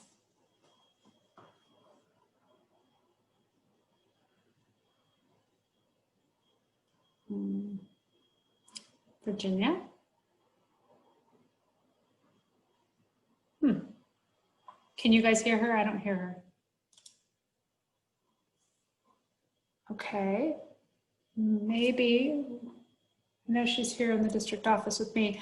Maybe we can start with Andrew and then we can punt it over to Virginia. Andrew, if you raise your hand, I can, there you are. Okay. Andrew, do you want to go ahead and start related to the technology tool distribution and the new distance learning portal? Absolutely. Can everyone hear me? All right.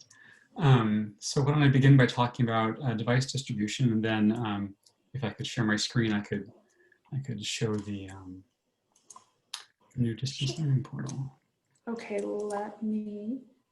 I'm gonna have to make you a panelist, Andrew. All right. Give me a second and promote to panelist, and you can share your screen. All right. Well, hello, everyone. All right, well, why don't I present my screen?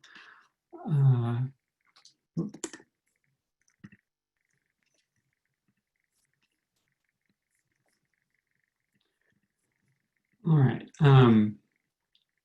So I wanted to talk about the distribution of iPads and Chromebooks that happened on the first few days of school this year. So at this point, we've loaned out approximately 100. Well, maybe I should step back for a moment and talk about what our device distribution plan had been that we worked out over the summer.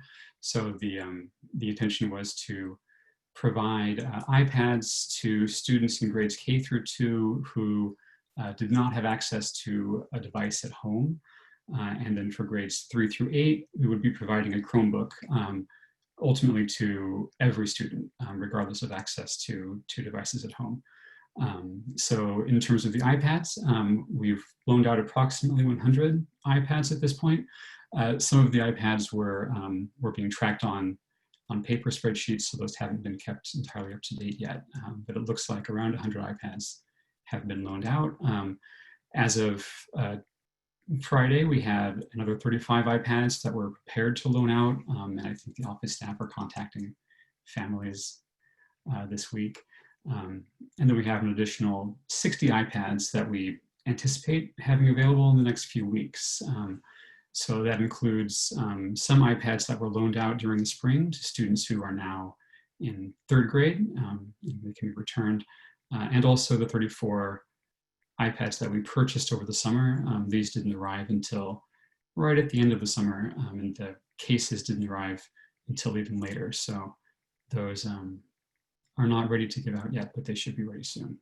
And then in terms of the Chromebooks, so we ultimately ordered 114 new Chromebooks to help us meet the need for providing Chromebooks to every student in grades 3 through 8. But those didn't arrive until September 1st, after the start of school. And additionally, and this wasn't entirely unexpected, we found that 40 of the Chromebooks that were in classes at both school sites had problems that made them unsuitable to hand out. These were mostly things like missing keys or broken cameras.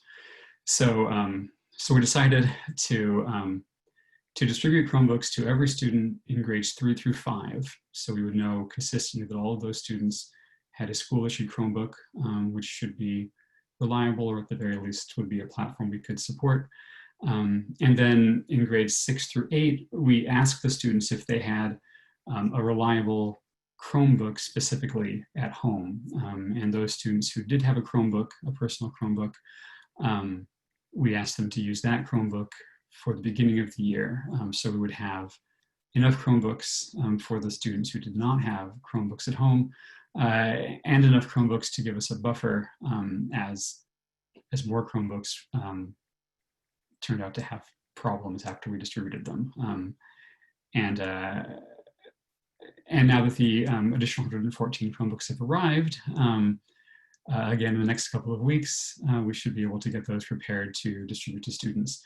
And we'll need to look again at how many Chromebooks we have and whether we have enough now to provide to all those students.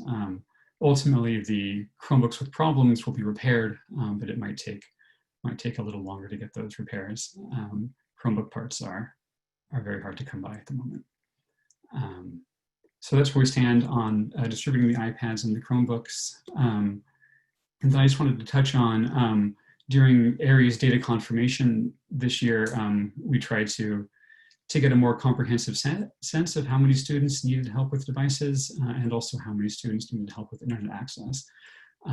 So there were 53 students in grades K through 2 who indicated they didn't have access to a device at home.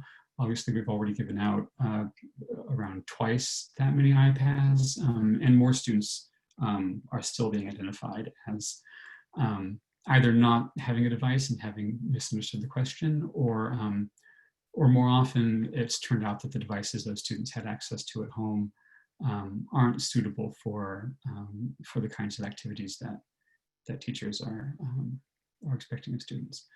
And in terms of internet access, we had 7 families request assistance with internet access through data confirmation.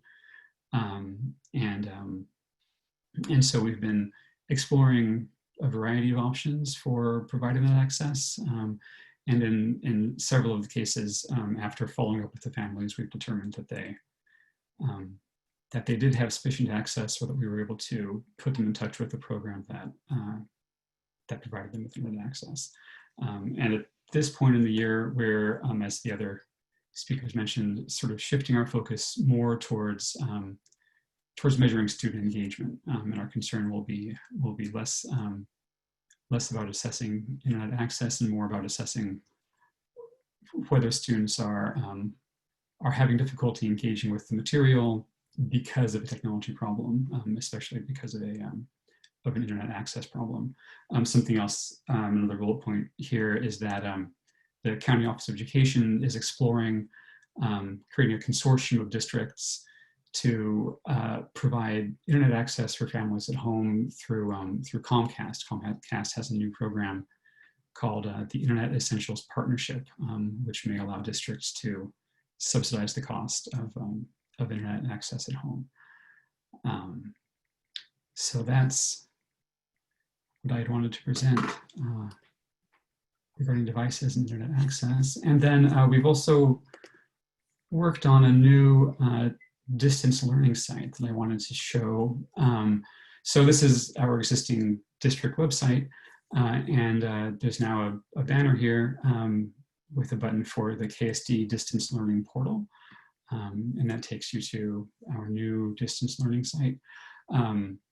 So this site is still, we're still polishing it, but the main intention here, the reason that we built this new site rather than continuing with the site that we used in the spring, is that the previous site was really only able to be updated by myself, and it therefore had a bottleneck in how frequently it could be updated and how much information was shared there.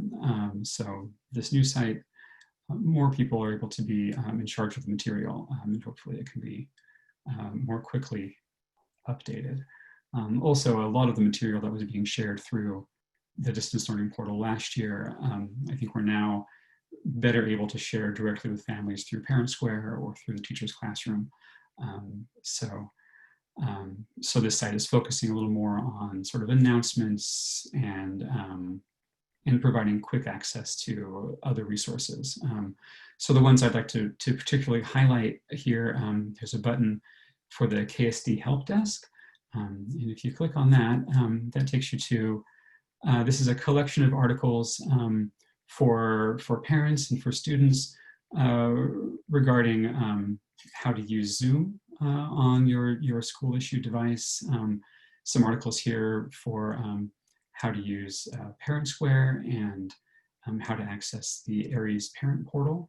And also some articles here regarding troubleshooting problems with Chromebooks, how to install applications on iPads.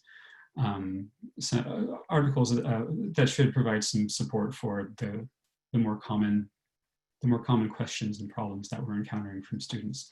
And this is a work in progress. We're absolutely adding more articles as these questions come up and as we have time.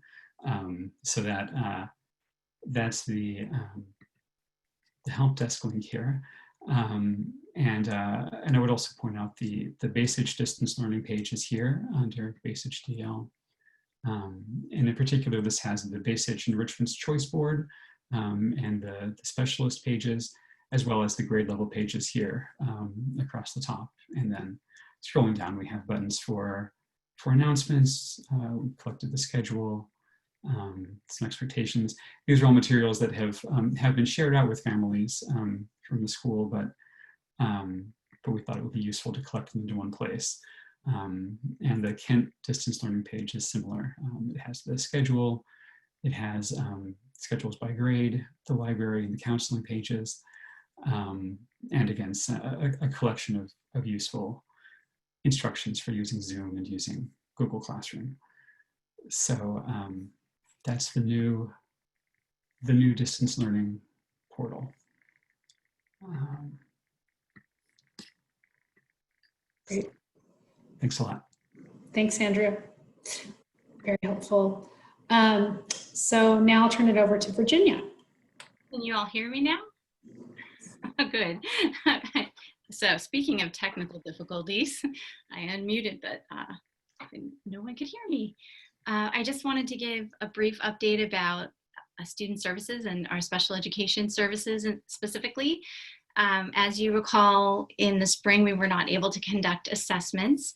Our assessments aren't normed to be conducted remotely, and for them to be valid, they needed to be conducted in person.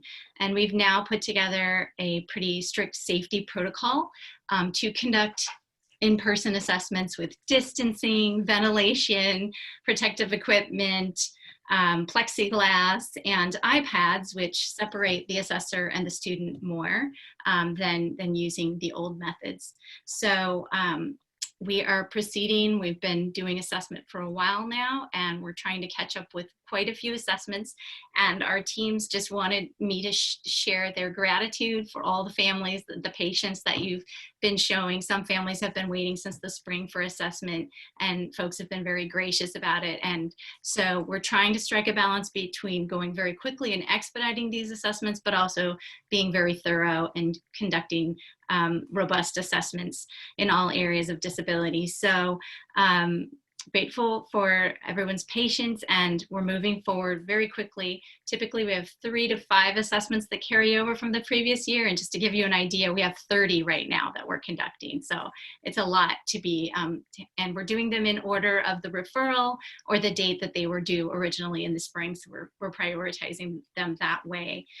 So very soon we should be caught up with all of the assessments, but it's a process. So our services are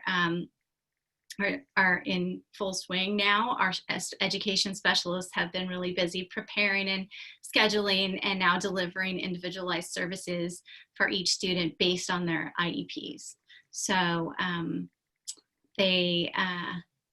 some of them started at different times based on scheduling and issues at school sites, but all services will be moving forward this week. The majority of services, for the amount of service minutes that are on students' IEPs, sometimes there are differences based on the student's participation in general education, but every plan is individualized. And we're documenting the distance learning plans separately from the IEPs that would be conducted in person. And all of our learning specialists are putting together a separate document, which is a distance learning plan, getting input from each and every family on the distance learning plan. And those are going to be coming out by September 18th. All families should have received the documentation of those distance learning plans.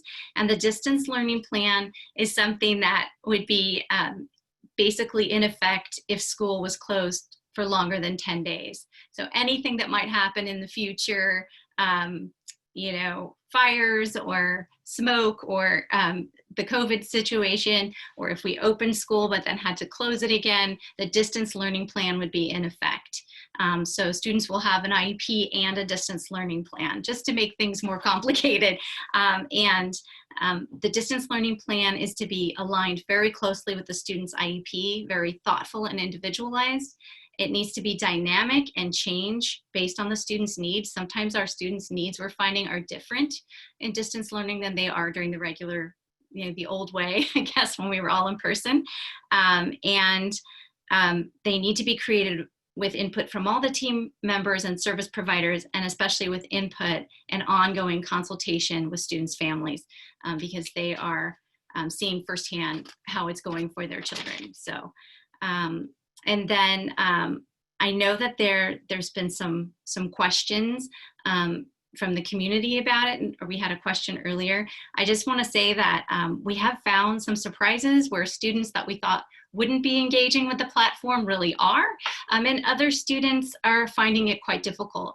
And our learning specialists are spending a lot of time, the education specialists, going through student schedules and helping them navigate the technology in the platform. And I know the general teachers are also doing that, but we're having to provide a little more support to some of our students with how to engage with the platform, and also strategies to maintain focus and attention during the Zooming. So everyone's working very hard, and I know there's some questions, but I think that we're moving forward, and I think that we're doing the best we can under the circumstances. And we just want families to know that the distance learning plan can be tweaked and changed based on the child's needs. So if you're having difficulty with the distance learning plan, please reach out to your child's main special education teacher for assistance. Are there any questions? I know someone had a question earlier. I think Virginia, just to, we're gonna finish up all of the got it. updates and then go back for any questions. Okay. If you could stick around, that would be great. Thank you. So I'm leaving staff on here to talk. So that's all of our updates from staff related to how things are going. It was a lot, I know, but I think it hit on a lot of points that have been coming up and questions that have been coming from our community. So thank you to all of the staff, our district staff, our administrators, our teachers that spoke, and again to our kindergartner that got to speak. That was a real highlight there. So that being said, I'll turn to the board for questions for Russ. Sure, go ahead. And I also just wanted to remind everyone that we have allowed anyone from our community that would like to ask questions, express opinions, or that they were thinking about doing during public comment. This is the time. So feel free to raise your hand or put questions in chat, and we will get to them as they come through. But go ahead, Kwok. First of all, I want to thank Grant, Marianne, all of our teachers. You guys have done a heroic job, not just in the last 2 weeks, but in preparation for it. So heartfelt thank you. I also want to thank the energy that the teachers and faculty and staff have. It absolutely translates through, even though we're in a digital format. I know students feel your energy in Zoom, and it absolutely sets the right tone for the day. So thank you for that. It's almost as if you're teleporting into their homes. I also want to thank the kindergartner. What a nice surprise to get a mini educational showcase. You know, the work that we do is all for the betterment of the students, and to hear directly from a student was a real pleasant surprise. So thank you for putting that together. My question is really directed to Grant at Kent. I'm curious, Grant, can you talk a little bit about class sizes, and specifically, as I think about classes that have 50 to 60 students, I can imagine it's hard for the teacher as well as the students. As you know, there's only about 20 squares on a screen. And I can imagine students feeling less comfortable raising their hand when there are 50 to 60 classmates. I know we have a second teacher participating to observe and help, but what are the pros and cons of, instead of having the second teacher observe and help, split it? So we have 2 classes of 25 to 30 rather than 1 class of 50 to 60 with a primary teacher and a second teacher to observe and help.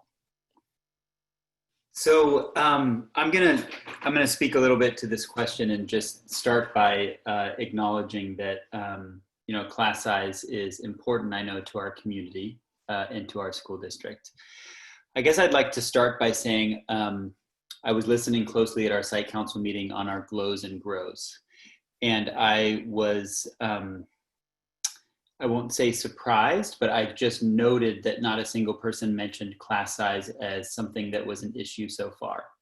So I bring that up to just say that for people that see that number and perhaps experience that number, I don't want to minimize the fact that it is a different experience when you have a lot of people in the room. But I'd like to acknowledge that it seems to be, the question seems to come in the frame of we'd like to understand, because that doesn't seem in the children's best interest.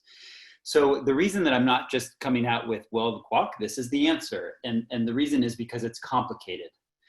For example, if we took all of our students and split them evenly, like we typically do across a master schedule, then we're able to staff schools in a certain way to ensure a certain size of class. The conditions that we had and that we have, it did not make sense to do things as we have typically done. For example, dividing students into even groups, because we have acknowledged that with reduced instructional minutes, there are certain subject areas that are high leverage, high stakes areas. And so I guess the beginning of my answer to that is that in order to allow the flexibility, to allow the kind of co-teaching that's happening, to allow the kind of cohesion and connection between subject areas, to free teachers up to be able to support each other in their classrooms and to be available to run homerooms, to do a variety of things that our schedule requires, it requires that we design a schedule and assign kids and teachers in different ways than we have before. And so to have a larger class, it means that that teacher is available at a time when that teacher otherwise would not have been available.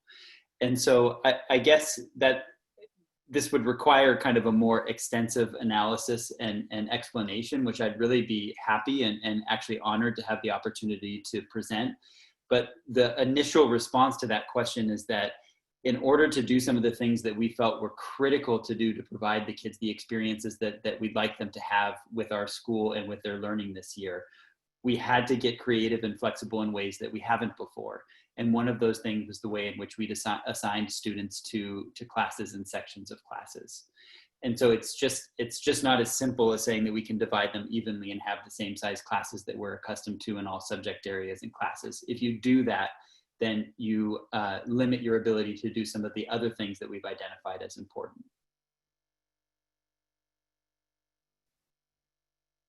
Grant, while we have you, I'd like to bring up a question specifically for you that was in the chat, and I'll quote it exactly. And it says, why is the amount of math and English minutes taught in 7th and 8th grade significantly less than 5th grade? And the questioner writes 235 minutes versus 225 minutes. So one reason is because we have 5th grade on a middle school campus, which is a unique situation, which I believe is actually a great benefit to our school and district and students. So the 5th grade team had a slightly different exercise in determining their schedule. The question is, do we go with a more traditional elementary schedule, self-contained, like is present at Basich in K4? Or do we go with a more middle school subject-specific schedule, like the 6-8 environment? And as is typical with 5th grade, the answer was somewhere in between, that they really wanted to maintain the notion of having nests and a small group that's connected with fewer teachers, but not quite going all the way to say we're going to be multiple subject teachers with one group for the full day, like Basich is. And so you may note with the MOU that was approved that 5th grade actually has a slight exception to the instructional minutes than the other middle school teachers, because they actually requested to have some longer sessions than the MOU provided in order to have a little bit more flexibility with timing of small groups, independent work, and instruction within the 5th grade model. So the simple black and white answer is, in the MOU, it's allowed to have increased instructional minutes in those subject areas. The more complicated, nuanced answer is that the 5th grade team really played a critical role in designing a schedule that they felt was going to best meet the needs of the students in their classes. I think it's also important to note that 5th grade also does not have compulsory Spanish in the same way as 7th and 8th. And so the minutes in the school day open in a way in 5th and 6th grade that is less restrictive than it is in 7th and 8th. So I hope that that gives a beginning explanation to that question. Thank you. Any other board member questions, or do we want to move into community questions? Go ahead, Davina. I know that the newsletter is hot off the press and I barely skimmed it before coming into this meeting, but Grant, I was excited to see some new offerings with music that was in the newsletter. And then I just wanted to clarify, are those for 6th, 7th, and 8th only? And you wrote a message about the music and it just wasn't clear to me if there were 5th grade opportunities in that or if that was just directed at 6th, 7th, and 8th. Yes, so it is true that it is only for 6th, 7th, and 8th, and I'd like to give the rationale why. I'd like to give a shout out to Mr. Mike Martinez, who's been working really tirelessly to try to figure out how to make music work in this environment. And for a musician through and through, this has been a really devastating landscape. He feels like he has found a way through some new programs that he's looked into and trained himself in. Find a way to provide instrumental music practice. But the reason it's 6th, 7th, 8th is that there is a prerequisite to have some experience with an instrument. And he just felt that he can tutor and provide that kind of experience for students if they have some beginning capacity with the instrument. So 5th grade is a really interesting experience in music because this is beginning band and beginning string. So many of the students come and they touch or hold the instrument in some way times for the very first time. And there's some really basic, fundamental kind of instruction that happens with an instrument for the first time that Mr. Martinez felt was not going to be the best use of the student's time through Zoom. But we have already talked about how to restructure our music program going forward in order to provide, assuming that there's some sense of a performance-based music program in the subsequent school year, to ensure that we have a beginning band for 6th graders and a beginning band for 5th graders so that our current 5th graders don't miss that opportunity to learn an instrument, to perform with said instrument under the guidance of Mr. Martinez. Thank you.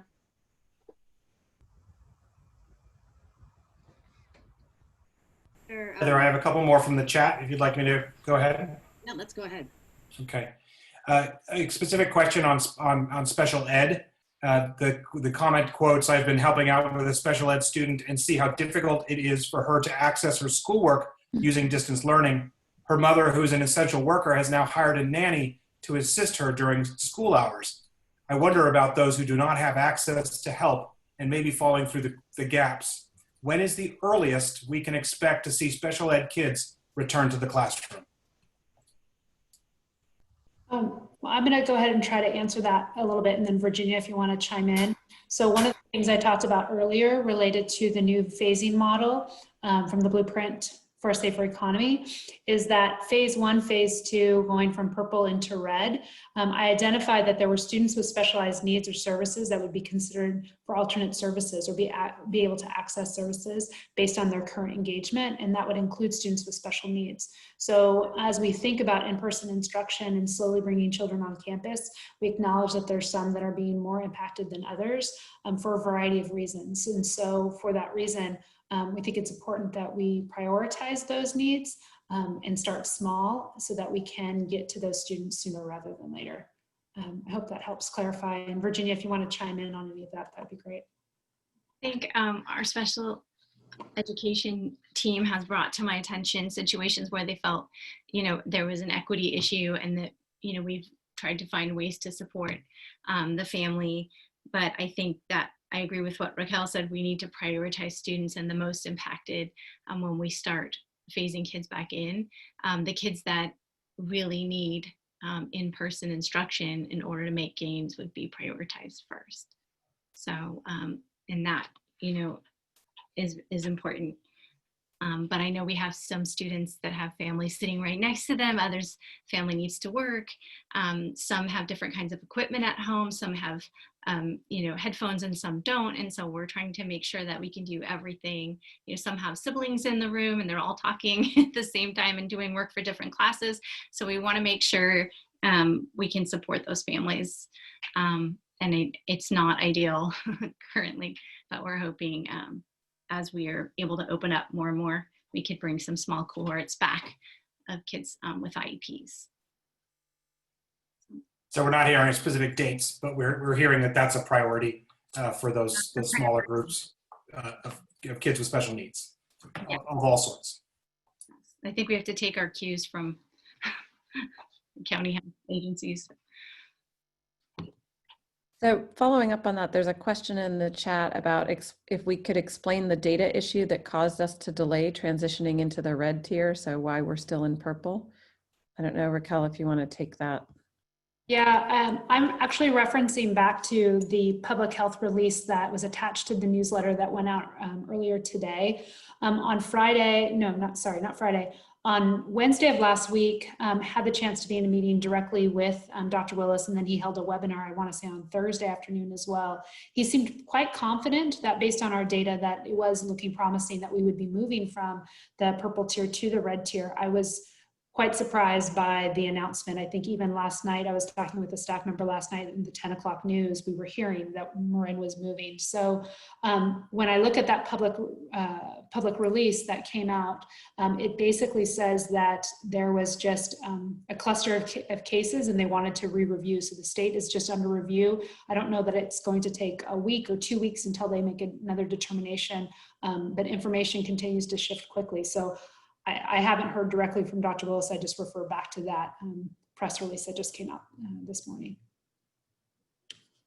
Raquel, sticking with the health questions, I've got another one from the chat. And this is a parent who's concerned about the safety of kids and families having different readings of social distancing and participating in activities and travel and who they work with and reside with and so on and so forth. And sort of how that gets addressed as we start moving towards eventually having kids see each other in person. Yeah, and I think this has been an ongoing concern because as we know, and again, Dr. Willis speaks about this, is that families are creating these pods or social bubbles and then they're crossing one another and it's not as contained as we would want and maintaining the stability of the cohorts that's supposed to mitigate the transmission of COVID. And so I think all we can continue to do is focus on what we know are the strategies to implement to decrease the transmission, which I mentioned again in the newsletter, is the face coverings, the physical distancing, and the general hygiene, and just continuing to do our part, quite frankly. And that's how we can, obviously our data has continued to look good, but we just have to remind people that we really have to stick with it if we want to really help ourselves move from tier to tier. I have another question specific to Basic and asking about the waiver and advocating for a waiver and saying, if we've identified this frustration among teachers in terms of them trying to deliver what they can and the loss of learning, this person's advocating, I think a waiver is needed, desperately needed, and can't we just get them back on campus? So we will do our due diligence related to the waiver. We have to get the feedback from our community. We have all of the steps. As I mentioned, the site-specific safety plan is one of the big pieces that needs to be completed, but we have to also show evidence of consultation with our community groups, including labor and our parents. As I've mentioned before, we wanted to start the year off, and so we put that aside as we got ready to launch with distance learning, but we're continuing the steps that are necessary for the waiver process, but we will be engaging with our community on it. So I hear it, and we're doing our due diligence.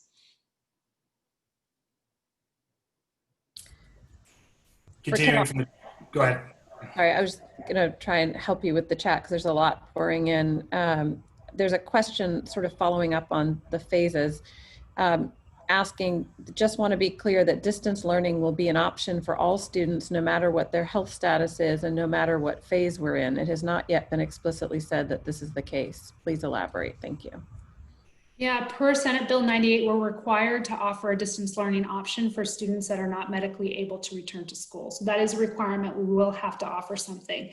Separate from that, the district has already said that we will be offering an option to families that choose not to come back. So that'll be part of the survey that will come out on Friday.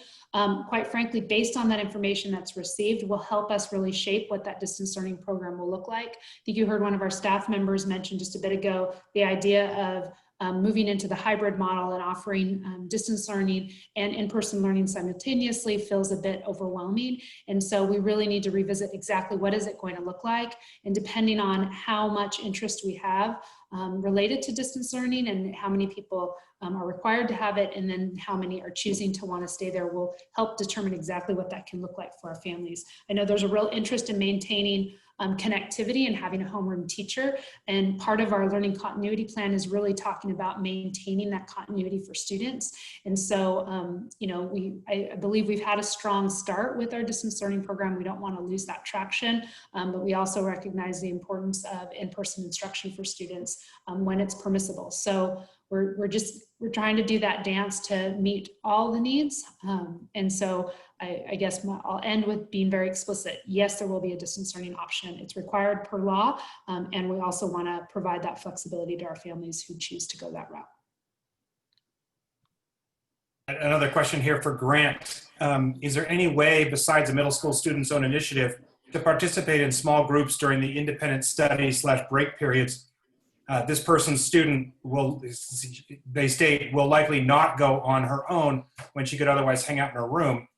At Basich, 4th grade, the teachers assign the students into breakout rooms or small groups during downtime to socialize and do homework. Why not Kent? That is a really good question. And I will say that, as I had mentioned in my initial remarks, the use of that independent work time and holding middle schoolers accountable to completing asynchronous tasks as a part of their instructional day is something that we need to work on getting better at. A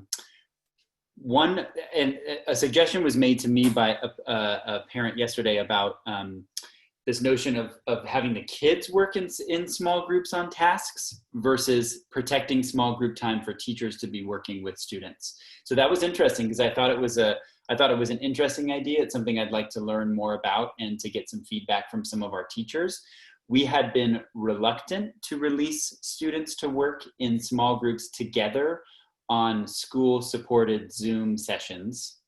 And the reason is because we do lose a little bit of control of the security of those sessions and the content shared within. And it gets complicated when we're asking students to create their own Zooms and to work together. Now, I understand the example you gave was a teacher with a Zoom open, allowing kids to come in and out and having those breakout rooms.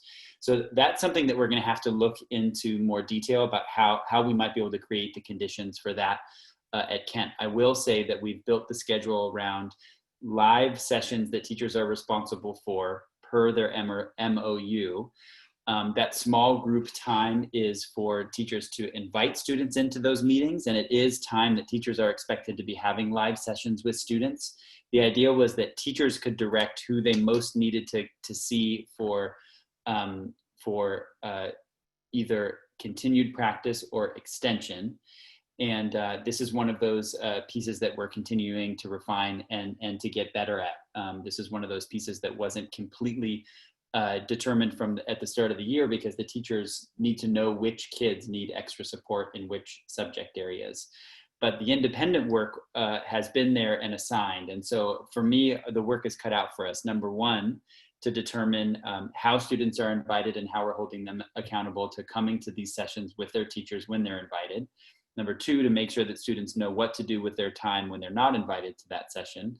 Number three, getting creative with how we might encourage kids to use that time with each other to help solving kind of bigger picture curiosity projects, passion projects they may have.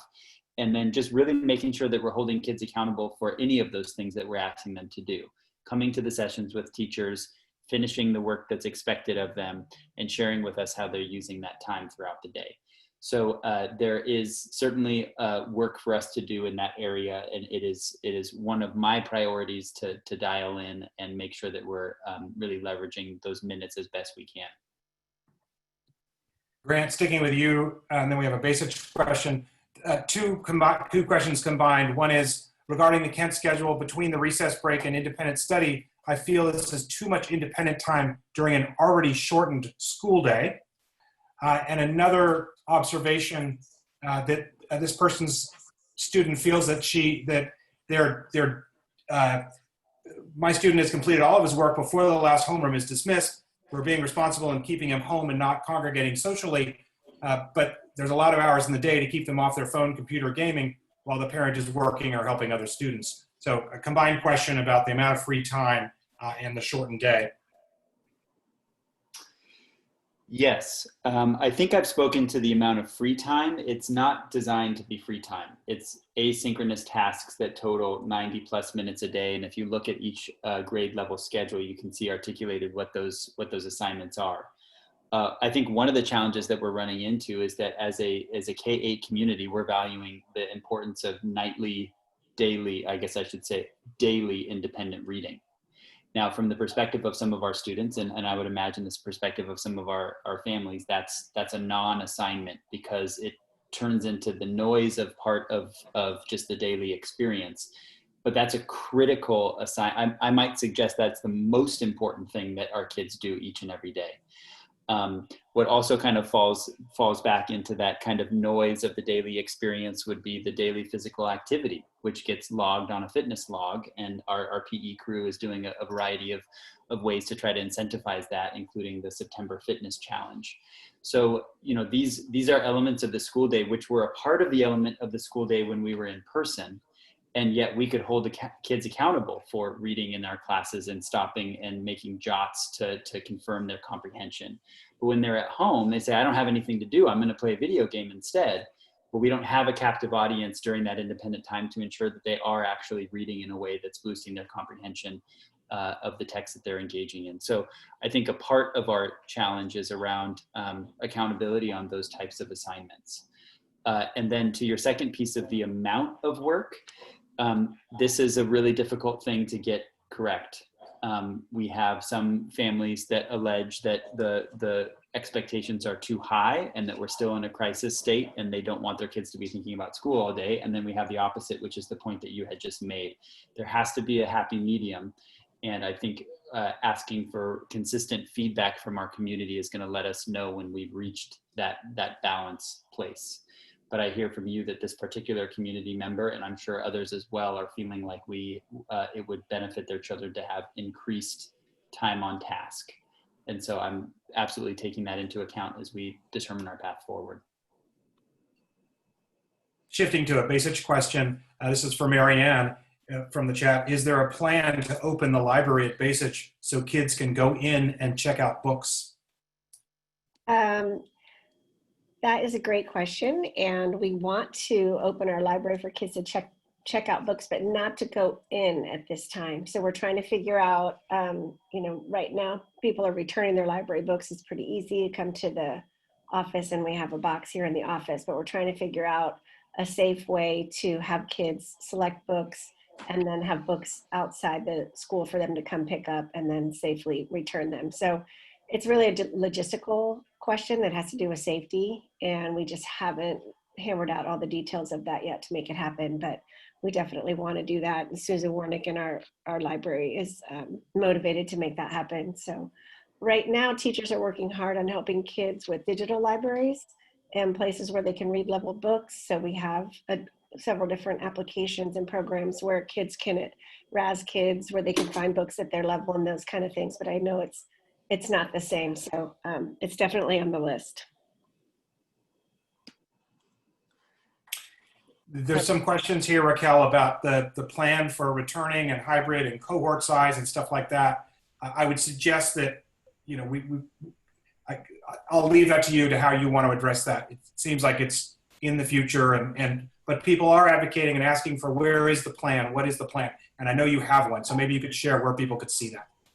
Yeah, as I mentioned before, we've left it fluid so that we could slowly scaffold students into in-person when it's permissible. And as I mentioned, we thought it might be permissible as early as later this month. And so that we can theoretically try out a variety of our safety protocols to be sure that we have the safest environment available for students. And we anticipate that the hybrid model will be a model where we have 2 days on, 3 days distance learning, and that people will be assigned to cohorts no bigger than 12. There's a comment that our Dr. Willis has identified cohorts to be the size of 25, and actually per the 30-point plan that he outlined and released on June 18th, he doesn't give a number. He says it's the capacity of that classroom. And as many may be aware, there's a variety of strategies we need to be utilizing related to the mitigation of transmission, and one of those is the physical distancing. And so one of our agreements is that we would maintain 6 feet physical distancing between students and staff and students, and to hold that capacity in a classroom, it's not that we wouldn't be able to have 25 kids in a classroom. And we know that the Department of Public Health also just sent out guidance, I want to say on August 25th, for various sectors, including schools, that cohort should be no bigger than 14. So that's the biggest I've seen them with a number per se, and that's again reinforcing the importance of the physical distancing. The next piece, and will we revisit that with our teachers union, as I mentioned, or not today, but at our last meeting, we have our first meeting on the official meeting on the 17th to talk about how things are going. So we'll discuss a variety of factors. The other thing I do want to touch on is the question around families pledging and not doing the crossing of cohorts to kind of maintain a level of adherence to the public health guidelines. And so one of the requirements prior to in-person instruction is an orientation that has to happen with the families and the students prior to coming back onto campus. And during that point in time is when we will be asking families to confirm their commitment to staying within and adhering to the public health guidelines that are outlined, one by our school as well as by our local public health in the community. So for sure, a lot of steps that we need to take. I think that hits on some of those that are out there. So I guess what I want to close with before we move on, unless we want to keep on going here, I don't see any new questions, is that the survey that's coming out on Friday, please respond to it to continue to give us your feedback. We are continuing to dialogue with our staff and taking this all in so we can continue to keep this being an iterative process and think about how we can best serve our students. And also being sure that our community voice is being heard as well as our staff's voice and our students' voice. So thank you. Thank you to the staff for all of your engagement there. Raquel, I just want to note, Jeannie Sellers has had her hand up for a while. I don't know if that's on purpose. See, I can allow her to talk. Oh, there we are.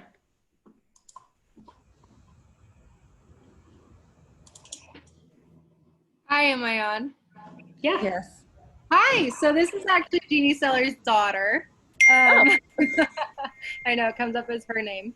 But I really just wanted to kind of take this time listening to you guys, take this time to recognize Miss Blazik. So I'm overseeing my little brother's course load, who is in 7th grade, Max Sellers. And I'm looking at his history assignments, and it's right now, they're talking a lot about intersectionality. And I really just wanted to just show how Miss Blazik is incorporating a concept so beautifully into his history classes. And I really wanted to share how important and incredible that is. I really think that it's something to be really appreciative of, especially as somebody who didn't even learn about the gravity of intersectionality until college. It's really great to see that incorporated in middle school. As well, teaching during this distance learning really brings these concepts into our home, which I don't think would happen if they were there in school. Yeah, so I really just can't say enough how much I appreciate her incorporating such important topics to these kids' courses during a time that they can really be communicating these to families. Yeah, I really just kind of wanted to shout that out to her. I think it's really incredible. Yeah. Thank you. Thank you guys. So I just wanted to interject. It looks like it's about 7:30, and I know that are there any other hands up? Okay. Okay, so that's good. And as far as the chat, I would love to suggest that I'd like to continue the conversation. So I know questions are going to come up even after this meeting. We had close to 140 people attend. So I encourage all questions to keep coming. You can send them to Raquel directly, as well as our board, and we'll make sure that they get answered. And then everything in the current chat will also be recorded as well. And so we can get back to you that way. So I didn't want anyone to feel like we got cut off. But I also, just in the interest of giving my own feedback to the presentations given to staff, I just wanted to acknowledge an observation and then also 2 questions that do not need to be answered tonight, but just that are, put them on your radar. But the first is the observation is I just wanted to recognize the commitment and how overwhelmed I felt in terms of starting the new year with my own kids, and just the level of calm and thoughtfulness that all of our teachers and staff exhibited, from everything from the picking up the school supplies to the back to school nights. I think it just should be commended. And I know a lot of people have mentioned that in passing to myself, but hopefully all of the staff and teachers who are on this call can understand the level of gratitude I think our community feels with how that was treated. And again, these are unprecedented times. And to really go at this with a nimble attitude and be able to pivot so quickly to make all of these milestone events for back to school so appreciated and so thoughtfully done. And then the questions I just wanted to raise, and again, not to be answered tonight, is related to just student choice. And I just wanted to put the question out there about how we're going to be measuring engagement throughout this year. We mentioned about, or you mentioned about attendance being one type of a measurement we can use, but I would like to dig deeper and see kind of how that manifests in the months to come, how we're looking at, authentic engagement with our students. And then the second is related to the questions related to student choice. And I think that is just so important. And I know we are in an abnormal year on every front, but that's something I think that could be, at both Basich and Kent, just how we see that manifesting, I think is really important, and not just in enrichments, but what that looks like in classrooms coming from students. And the last thing I wanted to mention is, I'm sure she's not still on, but the voice of Aura was such a good reminder, I think, for all of us on this call of who we are serving and working, all of the work we're doing and why it really matters. And I can't wait until we have educational showcases again, because I think that student voice and hearing them in our meetings is so critical. So I'll leave with that. And again, those questions do not need to be answered tonight. But I do think in the interest of time, we should move forward with our agenda. And do we need any bio breaks? Oh, sorry, go ahead, Sarah. No, I wanted to echo actually some of what you said and just acknowledge one, I was so impressed with the back to school night from both campuses. I mean, just amazing enthusiasm and the collaborations. I mean, talk about making lemonade out of what situation in a year that seems full of lemons. Really just so impressed and grateful. And I also want to acknowledge, because I see and hear a lot of the parent feedback, that this is just really hard. It's really hard for parents at home who are trying to work, who are trying to manage their kids' distance learning. We're trying to not have too much screen time, not, social screen time as well as distance learning screen time, not have them socialize with friends physically too much. It's an incredibly difficult balance, and the situation we're in is one that none of us would choose in terms of what we want our world or our kids' education to look like. So I just want to acknowledge that it's hard for the parents. I think it's incredibly hard. The teachers are obviously devoting tons of hours to making this productive, and that's so appreciated. But just hope that we all can know that we're all doing our best and continuing to grow. I mean, this fall looks so different than the spring did, and I'm so impressed and grateful for that. But it's still hard day in, day out to manage it all. So that's all.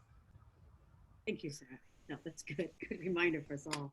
And we are heading into the next part of our meeting, which is going to be an opening a public hearing. But I did want to just do a quick check among our group.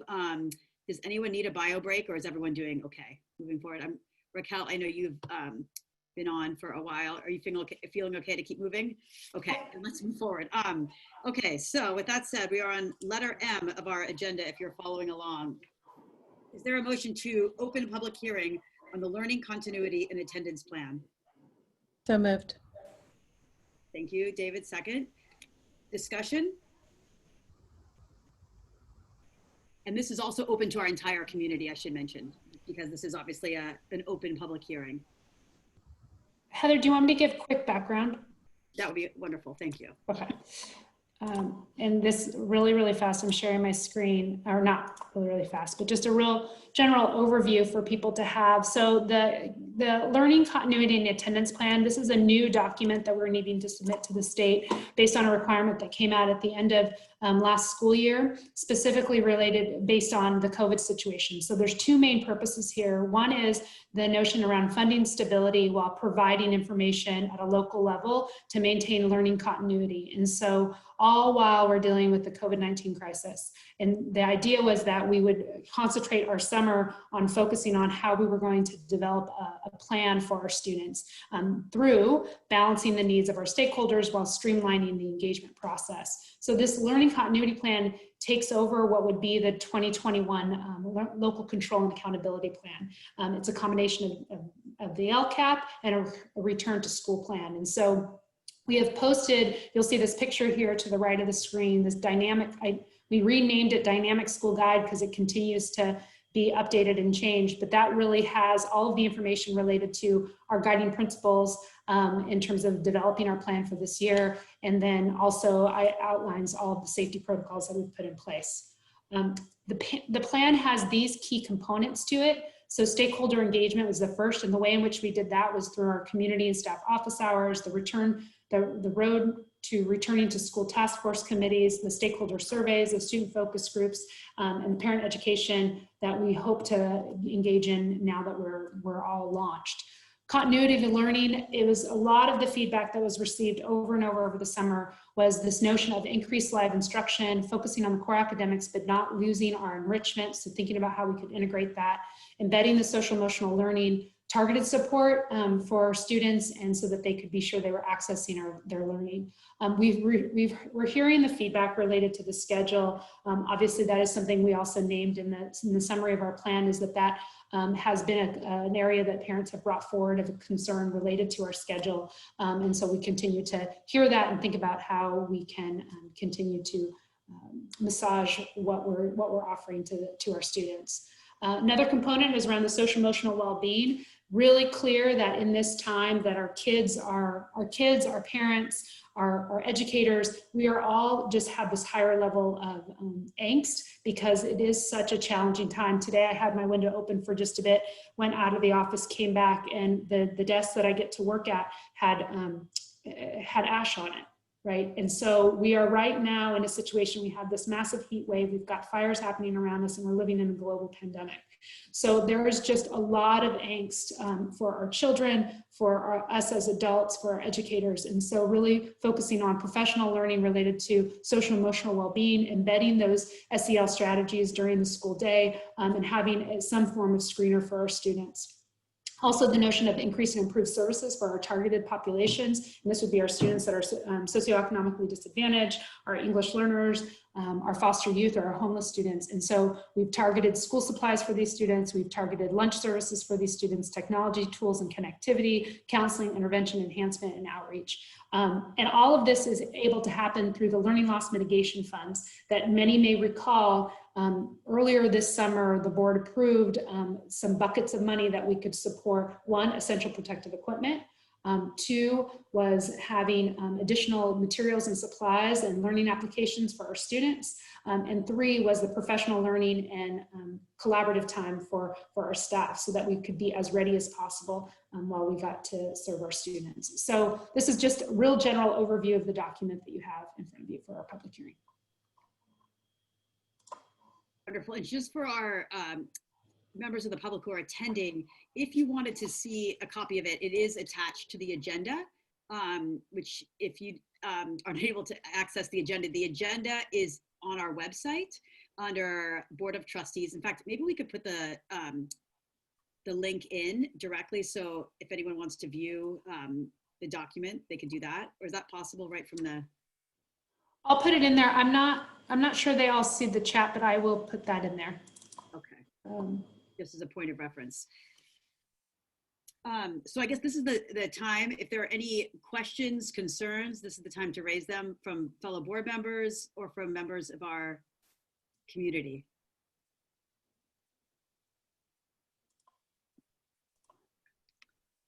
So do we now need to close that public meeting? Yeah, no, I just wanted to see if there was any questions. It doesn't look like there's any questions. And Raquel, just so we're aware, do we review this again? When is the next time that we look at this document? So we are going to have a special board meeting on September 22nd at 5 p.m. to do the final review. It has to be submitted and approved by the board by September 30th. Okay. And really, it's this culmination of the planning that's taken place during the course of the summer to launch our school year. I had two comments or two questions on the actual document, if no one else is on the board. One, I just felt like on the page 2 about the survey that you referenced, it might be good to put the date of the survey of when it was conducted, because as we know, these surveys, they're frequent and they tend to change. And then I think also just value of the percent of our community who participated. And then the on survey topic, I was just curious if, we talked about surveys later in the document, about doing student surveys as part of this, of looking at the year ahead, to mention that as. Yeah, I think actually, Heather, can I just touch on that for a minute? So I mentioned we're doing a stakeholder survey on the 11th. I want to talk with our principals as well, but if it's possible to have that available for our 4th through 8th grade students in particular, something that would be simplistic for them so that we would have something universal. So, that's why I named it a stakeholder survey, so we can try to continue to get voice of all of our constituents. No, I think that's, and then I'm always curious about when we mention metrics, which is mentioned on page 12 about the, at the top here, the reference about metrics of effectiveness of implemented pupil learning loss strategies. I just know as a board, we've mentioned that as a top priority to go deeper on metrics when available. And the fact that it's called out in this document, I think is great. And the specific sentence I'm referring to is, the metrics will assist in determining effectiveness of each intervention strategy. Adjustments will be made as necessary in order to appropriately meet the needs of students and mitigate learning loss. And I think that just ties in also to our strategic plan, and looking at that achievement gap is one of our main goals. And this year as such a critical year where that could really go awry. So I think I just wanted to call that out. I was happy to see it in there, and I think as a board, we should be closely monitoring those metrics as they become available. And that's it. Those are my feedback. That's all my feedback. Anyone else, or do we want to, is there anything in the chat or by the, it doesn't look like it. Not on this topic, Heather. Okay, great. All right. So if that's said, then I think we can close the public hearing on the learning continuity and attendance plan. I don't think we need to do a motion for that. Raquel, do we need to do a motion to close? I don't think we do. Okay. So the next one is going to be another public hearing, which is there a motion to open the public hearing on instructional materials? Thank you, Kwok. Thank you, Davina, for seconding. Discussion? And again, this is for our public as well, if there is any questions. All right. I'm going to, if there are no questions or concerns, I'm going to close the public hearing on instructional materials and reference that we will be voting on resolution 2 in just a few minutes when we get to the action agenda related to instructional materials. Actually, we can move into that right now if there's no other questions. Okay, action agenda, letter Q. Is there, the first one, number 1 on policy, is there a motion to consider the approval of resolution number 2, sufficiency of instructional materials? So moved. Thank you, Sarah. Thanks, Davina, for second. Discussion? All those in favor? Aye. Davina, are you an aye? I'm assuming an aye, yes. Okay, aye. Oppose? Motion carries. Okay, moving into finance and the action agenda. Is there a motion to consider the approval of the warrants for August 2020? Thanks, Kwok. Second, thank you, Davina. Discussion? I had a question. Please. On the first page of the warrants, there's a line item for the MCOE. It says extra higher autistic class. It's just under $56,000 line item. I just was curious what that was.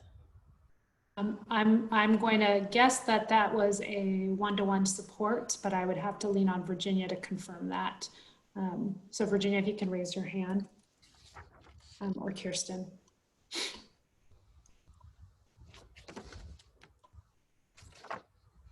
Virginia? Hi, I'm not exactly sure what that is, to be honest with you. So I need to check on that, because does it say MCOE autistic class? It says MCOE is the entry, and then it says extra higher autistic class, $55,749.37, special education. So it could be a one-to-one aid for a student in a class. I believe it's the Edna McGuire class. But that's not an extra, it's not a new item. So Kirsten's got her hand up. Maybe she can help, Raquel. Oh, thanks. Yeah.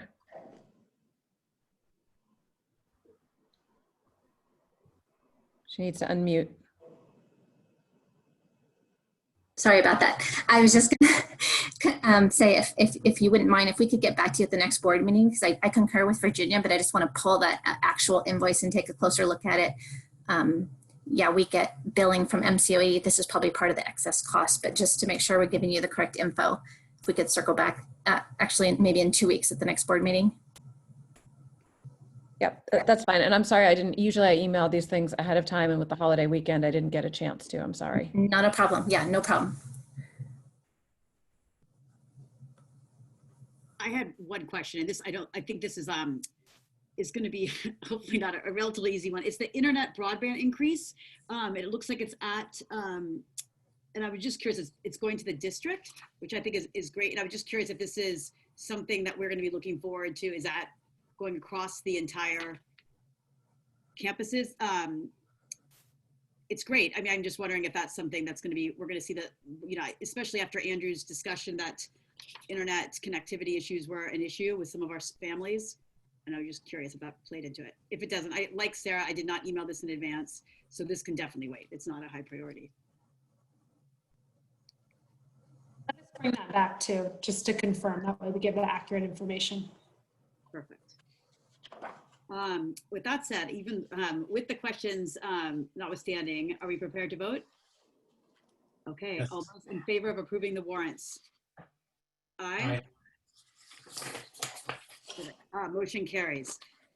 Okay, is there a motion to consider the approval of resolution number 3, adopting the GAN limit? Thanks, Savina. Second. Thank you, Sarah. Discussion?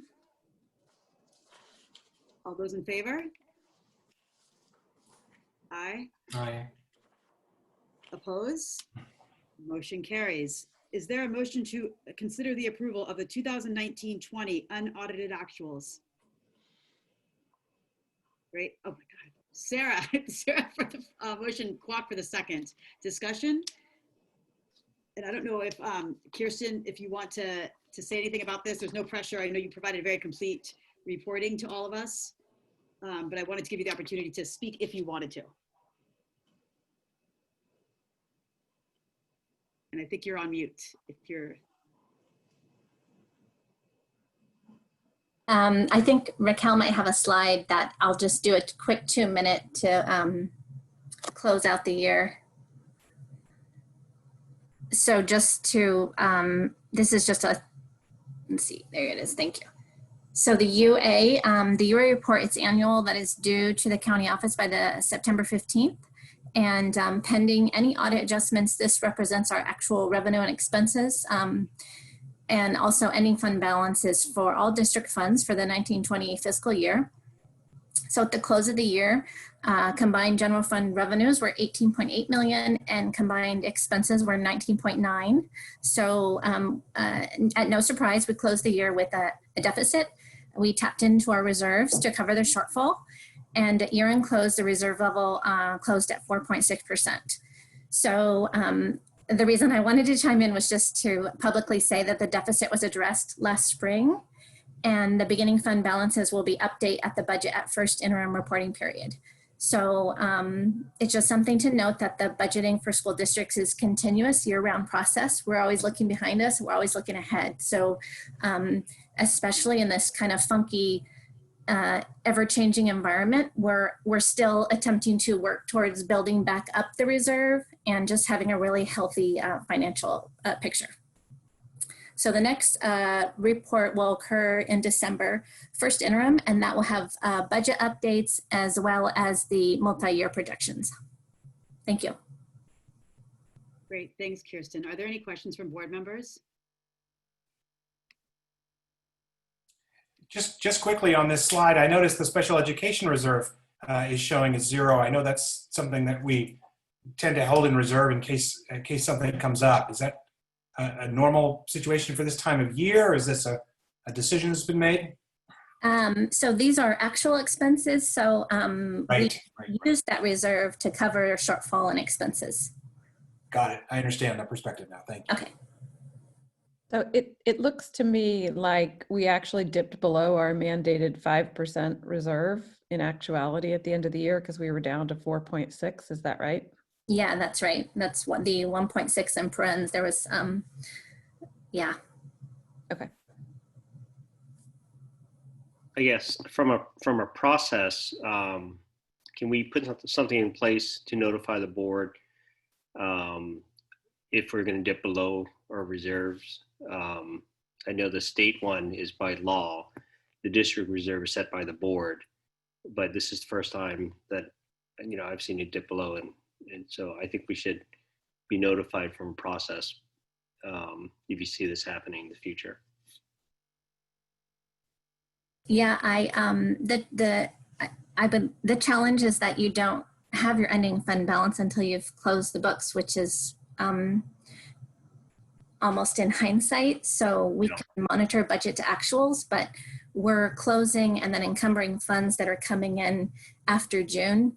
But certainly we'll do a better job of monitoring actuals. And you do a great job.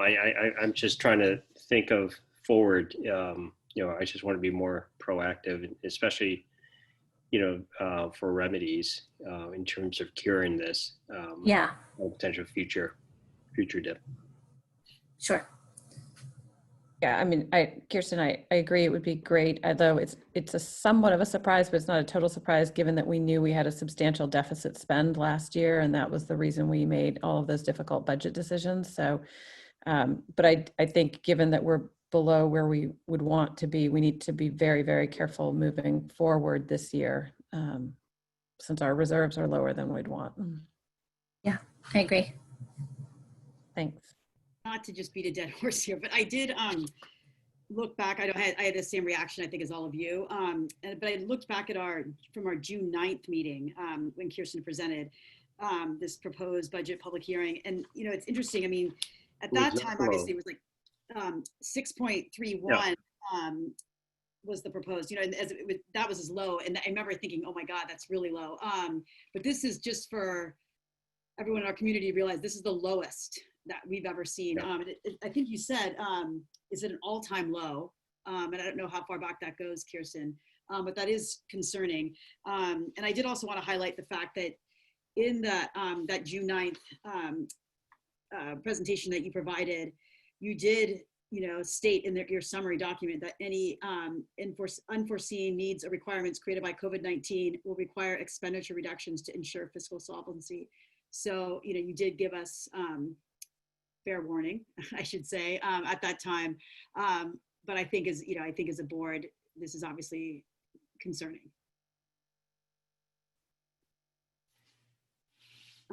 With that said, we still need to vote on this. If there's are there any other questions?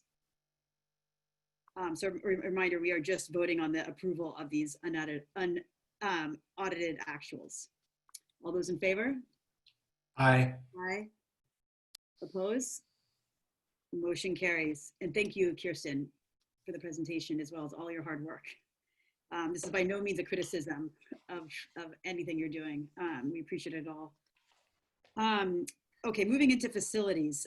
Is there a motion to consider the approval of the proposal from Counterpoint Construction for grading of the Basich Playground site in the amount of $150,000? So moved. Second.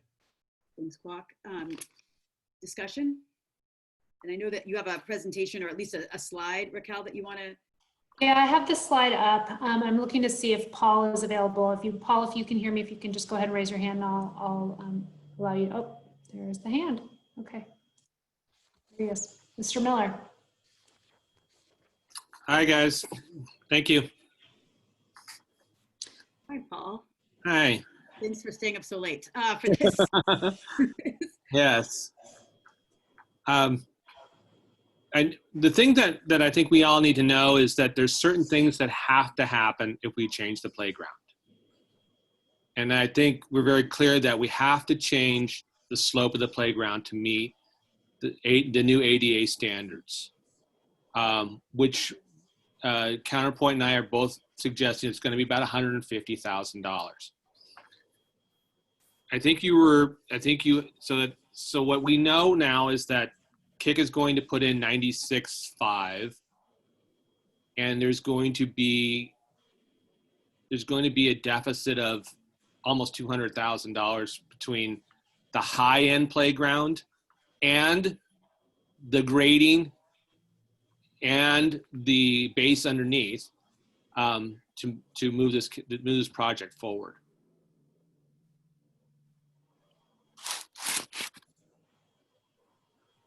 So this item in particular is trying to set up a specific budget to support the grading piece, which is separate than the actual playground structure piece. And so what we've identified here is that based on other funds outside of our general fund, we have a balance of funds that we could use to support this project that is separate from the KIC funds that were raised through the fund to need. And so we've identified two different budgets here that could be utilized. You can see what those balances are to spend. And the amount we're asking is an amount of not to exceed $150,000 specifically for the grading piece and the ADA piece that Paul just mentioned. And that was, I think David and Paul had a chance with Tanaya to do a walk of the facilities to look at it and try to look at other locations. Could we move the play structure somewhere else? But really the location that it's at to maintain the magnitude that it is, that is really, it feels like the only location that it could be. And we'll have to do this essential work to the land. So the ask here is to set aside and approve a budget specifically for that component. And the next item is specifically around the structure item. I have a quick question. Raquel, can you give some more details on the capital outlays and then the Measure D bond funds? We had intended to not spend all of it to save some monies for a future board to use for future needs. Do you know what the balance is on the Measure D, the unused portion? Yeah, so this right here is the balance to spend. So this is the 2.8 million is how much we have left, which is higher than what we were projecting. We were projecting, I want to say 1.9. I believe that's what we were projecting. So we have a higher amount than we expected. This is after budgeting for the cameras that are planned for. This is after all the work that happened this summer. So that's a real positive that we have. The other piece around the Measure D funds is they do have a timeline that we have set, right? So they need to be expended before the end of 2021. So we just know that about them. The capital outlay, that is the balance that we have for the Grant Grover lawsuit. And we have some different types of flexibilities, but we don't have a timeline on that. So we have more flexibility in terms of not needing to spend that. We can have it kind of sit there in that separate fund for a period of time. So staff is really thinking the best place to get the dollars from would be the Measure D bond funds. Because of the timeline, we have a higher balance than we anticipated, and it's clearly a need. That helps. It does. And I just want to make a small distinction that the Measure D, whatever's unspent, because whatever is spent is actually repaid by property owners. So whatever is unspent is less that they'd have to repay, over the time frame. Capital outlays is from Grant Grover is monies that we've received in settlement. So just want to highlight those two distinctions. Thank you. Another distinction I'd like to make sure that we remain very well aware of, for two things actually. If you go back, if you visit Basich and you really pay attention to the angle that current playground is at, it is incredibly, just glaringly clear that this grading and ADA upgrade needs to take place for anything to change. That playground equipment has been there nearly 20 years at this point, and I know that there's a lot more that we can do with that space. It's such a critical part of Basich's sort of community-facing side, and the $150,000 is simply the price of admission to do anything to that location. And there's these funds, we are going to be in a tight financial situation in terms of operating expenses going forward because of COVID and all the other things that we face. This is a different type of funds that does have very different restrictions on it. So I think we just need to be aware of those two issues when we face this decision.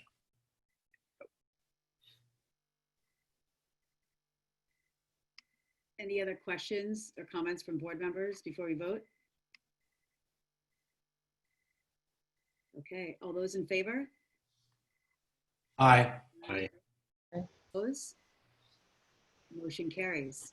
Okay, moving to the next, and this is related to the play structure. Is there a motion to consider the approval of Ross Recreation Equipment proposal in the amount not to exceed $145,000? So moved. Thanks, Kwok. Second. Thank you, David. Discussion. And I'll throw it back to you, Raquel and Paul, I'm assuming. What I would like to say first of all is my goal would be to go out and be competitive with the design. This is one design, one manufacturer. It looks like a great design. It looks like it can be very interactive. But I think there's other playground installers and playground manufacturers that I'd like to at least see what they have. In the previous playgrounds that we've done the kindergarten one. I was part of this one also. We've gone out to several vendors and seen what they have. It just seems to be very prudent to do that and see, what actually is the best for our district. So what we've done here is we've pulled 3 different price points. This was through Ross Recreation, right? And as Paul mentioned, there's other vendors that we can look at. This is specifically for the structure. And so you'll see there's option 1, option 2, and option 3. We have the grading estimate here for the 150, and then the cost of full all-inclusive of the play structure. There's the parts, the shipping and delivery, taxes, etc. And so you'll see based on option 1, option 2, and option 3, what that cost could be, as low as, let's say, $77,000, as high as $144,000, $145,000. We've then provided what that total cost would be, less the kick piece that we have, and then what the balance that the district would need to cover. So in this action item, we're requesting the board to consider the approval of an amount not to exceed $145,000, which would give us maximum flexibility as we think about what the structure could look like and be for the students and the community. Questions? So I would just make the point that, back to Paul's very good point about bidding this out and making sure we get the best offering. We're not choosing to select any one of these particular structures at this minute. We're approving a budget to be deployed to the best effect. I would also just add, I think symbolically and action-wise, this is a very unifying and inspirational thing that we're doing in partnership with KIC and parent donations. To emphasize what David said, we're not actually picking which design, but this sets in motion the process to enable that.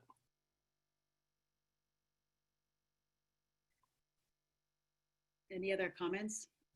So I think it's obviously an important project and an important collaboration with KIC. I continue to be concerned about the cost and how much the cost is going to be paid by the district versus by KIC funds.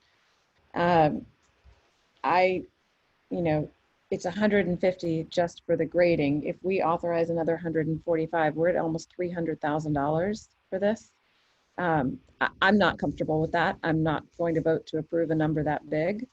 I think, and frankly, looking at the designs, it wasn't clear to me really that third expensive design was actually better or preferable in terms of what we would want. I actually liked the simplest design the best, but I don't design play structures for a living, so I'm sure there's benefits to the others.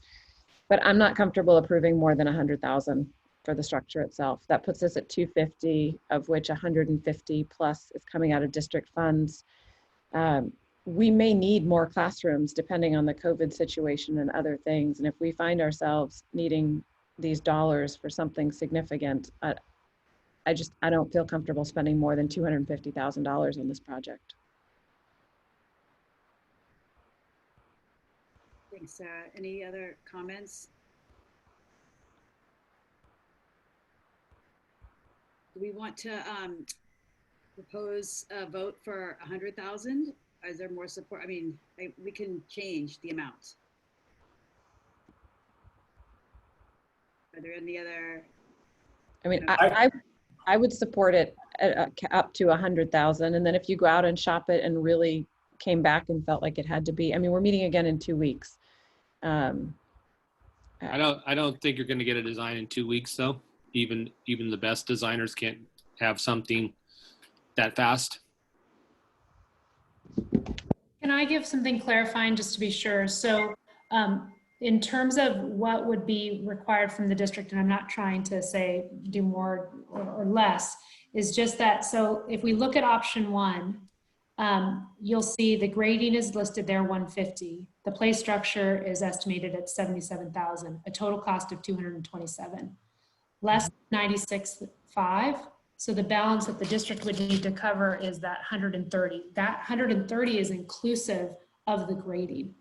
Mm-hmm. So that 145, so this is a little bit of a false read and I apologize for that, but the 96.5, that 145 is less than 96. That 96.5 is inclusive in there. Does that make sense?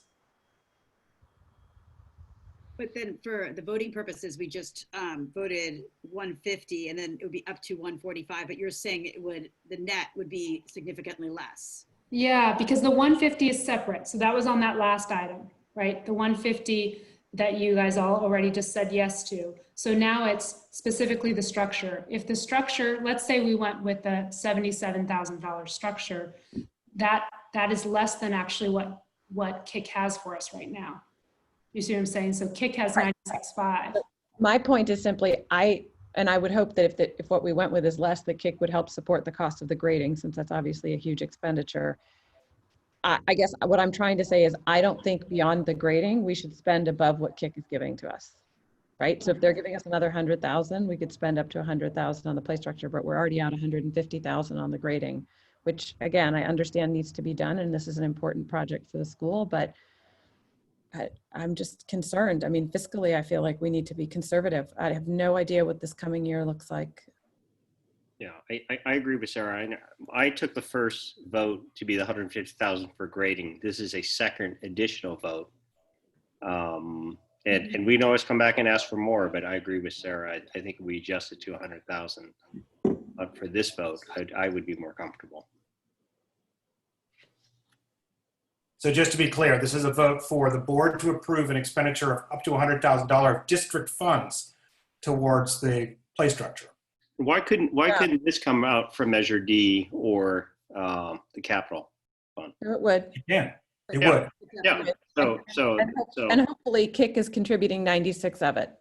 I guess what I'm trying to say is I don't want us actually spending anything more than the 150 we just approved on the grading. I would like the play structure to be covered entirely by the KIC money.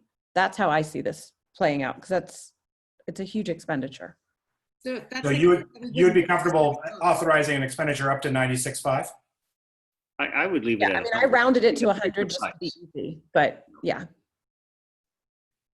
I'm still confused on, so we just took a vote for 150 and you're saying, and I understand what you're saying, Sarah, and I tend to agree, but I don't know why did you break it out into two, Raquel, for the voting purposes? Because there are two different items. So one is the grading piece. Now we want to approve funds to support the structural piece. Okay. The 96.5 from KIC, if we're saying that there's no district funds that we want to put towards the structural piece because we're putting 150 for the grading piece, then so be it. We can use those dollars that have already been tagged through KIC to go towards the structure piece. And that's what our budget is for the structure.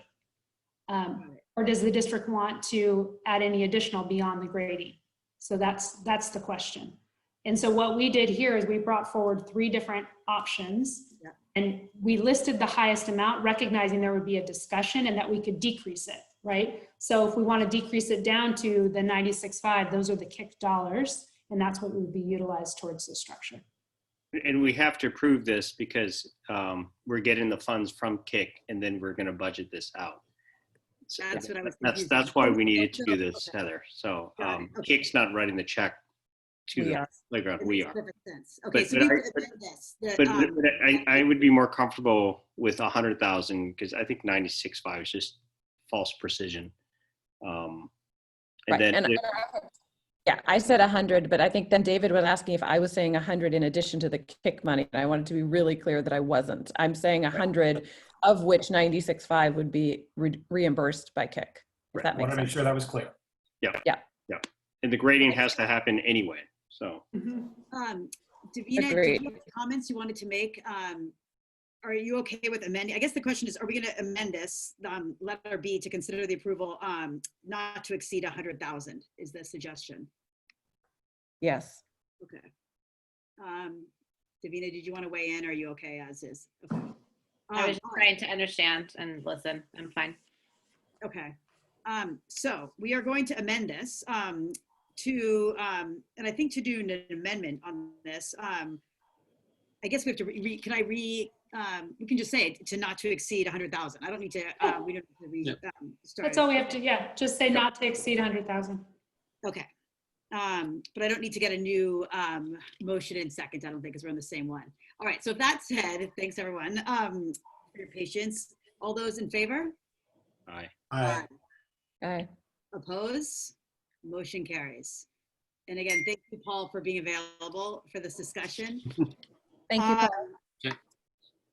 And we're moving forward. Okay, to the governance section. Letter R on the agenda, if you're keeping track.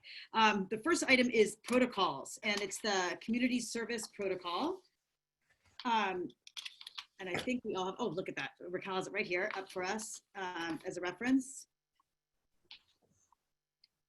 And again, just as a reminder to everyone, we're just going through all of our board protocols throughout our meetings, not with the intent that we have to change anything. It's just a review to see if it still makes sense and if we want to make any changes. So we're up on the community service protocol. Look at this. Raquel, you made a very nice slide, and here it is for everyone to see. Does anyone have any feedback on this? Is this open for discussion at this point?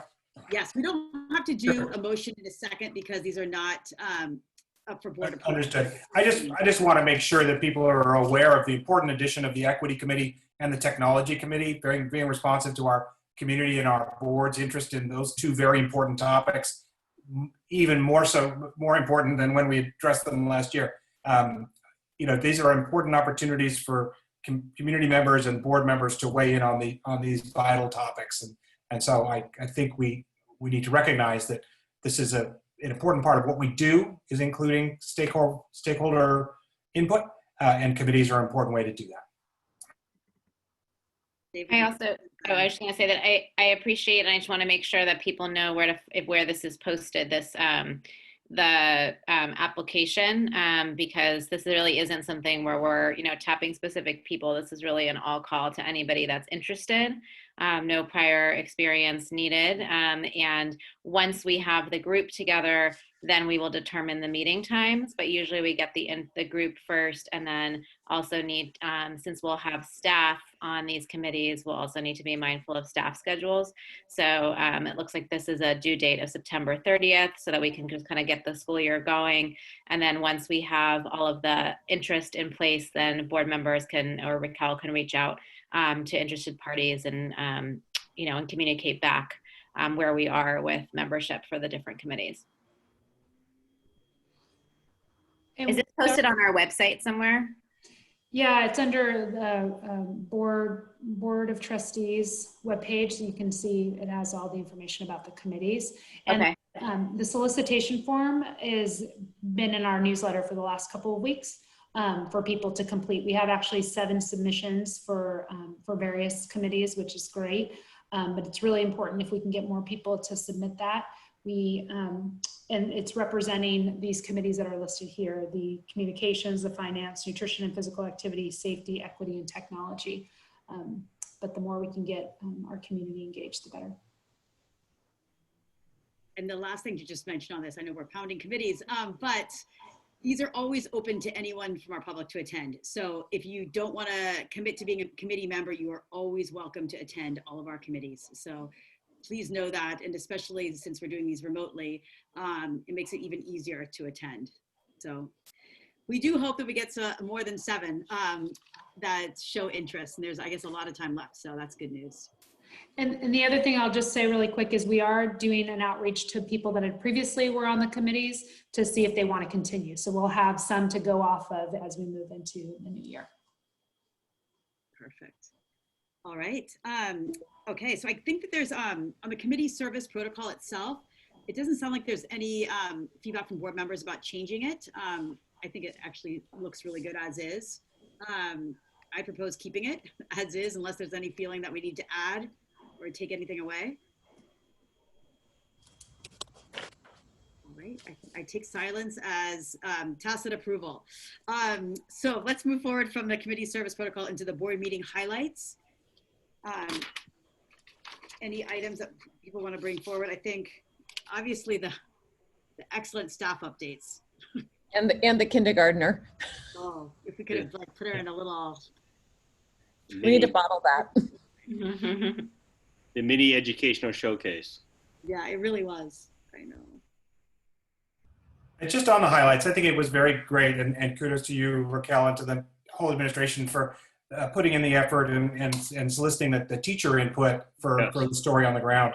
It is really critical for us to hear from other grade levels and things that we don't always see and hear. So I really appreciated that. And the highlight for me of the board meeting was the enthusiasm and professionalism of our teaching staff and administration. The amount of effort that's being put into pulling off distance learning at this point is really quite epic, and the openness to changing and pivoting and evolving and improving is clear in everyone's comments, and much appreciated, certainly by me, and I know by our community. So certainly a highlight of being on the board and a highlight of time. And apart from that, I think we obviously have to mention about the, we're calling it the LECAP, right? Is that the way? LECAP. We should obviously put that in as well in terms of a highlight, and then mention that it's going to be approved at our next meeting with a link to it. I think is important, just so that gets out there. I think actually the return to school plan also needs a link. I think people need to see that and appreciate the effort that's gone into that.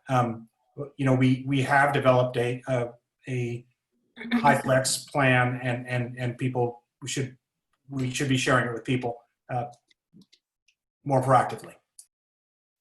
Yeah.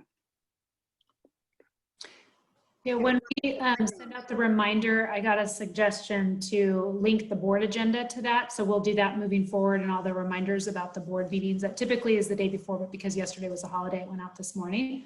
But we'll do that as well. I think that'll be helpful for our community to be able to access the agenda in real time. And we can connect that learning, the handbook continuity plan. And Raquel, thank you for all that you do and all the Zooms that and communications you've done for the community, all of your preparation. Hopefully you can get some help on future Zooms from an administrative side. It's just, you know, one less, I worry about you and your burnout. I mean, I wouldn't put that in the highlight, but you know, let's make sure we shift some of the burdens around. Yeah, sorry for the technical difficulties. No. We'll get through it. Oh, another highlight was the attendance rates. Hearing about that, that was a huge highlight for me. Of the students. You mean of the students and the fact that they're not missing students? Yeah, I agree. Yeah, exactly. Just the fact that even, you know, that this huge push to get everyone connected and all of the outreach, that it seems like that's been really successful. And it just seems like our, you know, attendance, you know, is really strong. I mean, for, you know, for just having it be early on into the school year, that was really exciting to hear about how many students are actually connected and engaging with their classes. And most At of both it sites. in place if someone's not, like the call, like all the, I think that follow up in that circle is really, it's great to hear, you know, that. Wait, the playground, do we want to add playground, or I know we've talked about it in many board meetings. I think it's premature. Okay, wait till it's done. Okay, so that one's off. So Raquel, we have the three, I think, then. It's the staff report, the LECAP, and the continuity plan, but probably the continuity plan can go up higher. And the attendance. Yeah, sorry, and attendance. And I think you could combine the LECAP and the other continuity plan, I'm sorry, the other plan together, and then highlight attendance and engagement. Yes, yes. Okay, all right, all good? Okay, apart from board meeting highlights, reports, our own reports. Let's start, let's go the opposite way. Davina, you're going first, and we'll go up. Are you ready for it or no? Sure. I'm trying to just kind of think back, but I know that we participated in DLAC, Heather and I did. So there's this new function on Zoom that you probably all saw at the back to school nights, or that we've been utilizing in a new way. I don't know when they added it to Zoom or if it's always been there, but the translate function. And so we had this DLAC meeting with Portuguese and Spanish, and the Spanish translator came a little bit late. And so there was a lot of logistics around trying to make this work. And so it was, you know, trying to figure out how to do a meeting that's supposed to, you know, really an hour in that space. It's just really challenging. But, you know, it's time well spent, because I think this is a feature that, just like we're, you know, training the students to learn the different systems and the apps and things like that, you know, there's going to be some growing pains along the way. And it was hard to determine like how many parents were using that feature, because you can see the participants on a screen, but I kept toggling between the Spanish and the English to try to see like, how is it going? And if you actually did it correctly and got yourself into the Spanish or the Portuguese group, it was a very successful structure, because you could have the person presenting, and in an in-person meeting, it would just also be really challenging, because you had to have somebody speaking, and it was like the simultaneous translation. And then if you remember, we recently partnered with PTA to get the headsets, because there's this desire for us to not have to do back and forth translation. We want it to be like synchronous translation, because otherwise the meeting just drags out too long. So now in this new way, it's kind of like the headset concept, but over Zoom. So it's just, you know, it's new. And so I think we needed more time for the meeting than we had. We went way over, and people were tired because it was, you know, late at night. But we heard from, it was an opportunity for KIC to connect with families, PTA around kind of how things are going. Heather and I led a very short discussion. We didn't have a lot of time on what were some of the highlights and challenges so far of their experience back to school. And we were able to listen a little bit to that. And then Raquel was also able to do her presentation. So if we had to do it over again, I think it would have been great to hear more from the families. There was a lot of like inputs, but I think that we could have heard from them more, but there was also just a lot to get through. So I'm looking forward to kind of continuing to see how we use this platform. And it would be great to see, I asked Raquel if we can see for back to school night, like how many people were using the translation feature. So I don't know, we need to understand that data better, but that's just a little bit about, you know, we had some good participation in terms of numbers. I forget what it was, Raquel or Heather, if you saw what it was. Yeah, I don't remember, but yeah, I would agree. 40, over 40. Was it over There were 40? a lot. Yeah. There were a lot, but it's that function was once it got dialed in, because I kept doing the same thing going back and forth and even at back to school night. I think it was really, really great.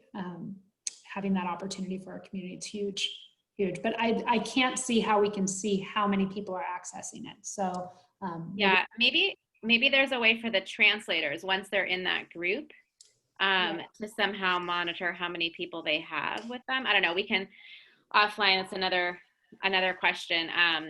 But the parents that did share spoke they really were vulnerable, and they had a lot to say, and it was a great forum for them to share, you know, what their experiences are so far. And you may have heard Erica mention some things about the lunch program and how that's going. And there was a parent that had some concerns and some feedback around that. So it was nice that PTA was on there to, you know, listen and commit to connecting back again. So I think that was the main thing that I participated in. I don't know. Someone else can, Kwok, do you have anything to share? No. I feel like I've been on several calls, but nothing new to highlight. Great. Who else? David. Yes. So I do have something to report because I was lucky enough today to be on 4 Zoom calls with kindergartners. So I had a preview of what a great job the kindergarten teachers are doing. Ms. Milano set this up. I was with Ms. Adams, Peterson, and Steers, all spectacular jobs. Really fascinating, and I do have some notes that I'll type up for everybody. But they were using the technology really effectively in terms of breakout rooms and the position. I had not been able to envision the role of a Barbara Libby, who I know from her art class, being part of a kindergarten class, but it was really effective having her there. These were kids that she didn't have an existing relationship with, right? If she was talking to 4th graders, she would have seen them for many, many years. But these were kids that were you know, responding to her, and she was providing really useful guidance to some of the kids, and it was really very well done. So that was really neat to see. You know, some little tricks that the teachers had clearly picked up, like asking students to say their name if they wanted to say something, you know, because you're, as Kwok observed, you know, 20 squares on a screen, how do you get to that one particular kid? But totally different from the spring, where I'd been in on a couple of Zoom calls where the kids were nowhere near as engaged, walking away, lots of blank cameras, you know, lots of distracted kids. In every single one that I went to, there was a time of a stretching or a wiggle break that they were talking about, sort of getting these kids moving, and that was really good. But I was really impressed by the use of the appropriate use of the technology to make these kids feel special in terms of being highlighted or being called out, or, you know, giving them some sort of recognition, which was really great. You know, they did talk a lot about their Zoom expectations, and it sounded like messaging that they'd heard before, and they were getting there, and that was really great. So I was really impressed with the quality of our whole kindergarten team. These kids, which had been such an area of concern for me, new to school, new to us, but also new to school in this way. The strength of our teaching team to address those kids and engage those kids and make it really work was notable. And you guys saw a little bit of it today. I had a whole morning of that, so definitely the highlight of my day. And JLAC tomorrow, which I'm sure will be equally exciting. But bright and early, David, bright and early. Sarah. I just did both of the back to school nights, which I've already commented on. I was just so impressed with the presentation, with the tech skills, with the enthusiasm just across the board with everyone who participated. It was really exciting. I haven't had any Zoom calls with kindergartners though, so I'm a little jealous, David.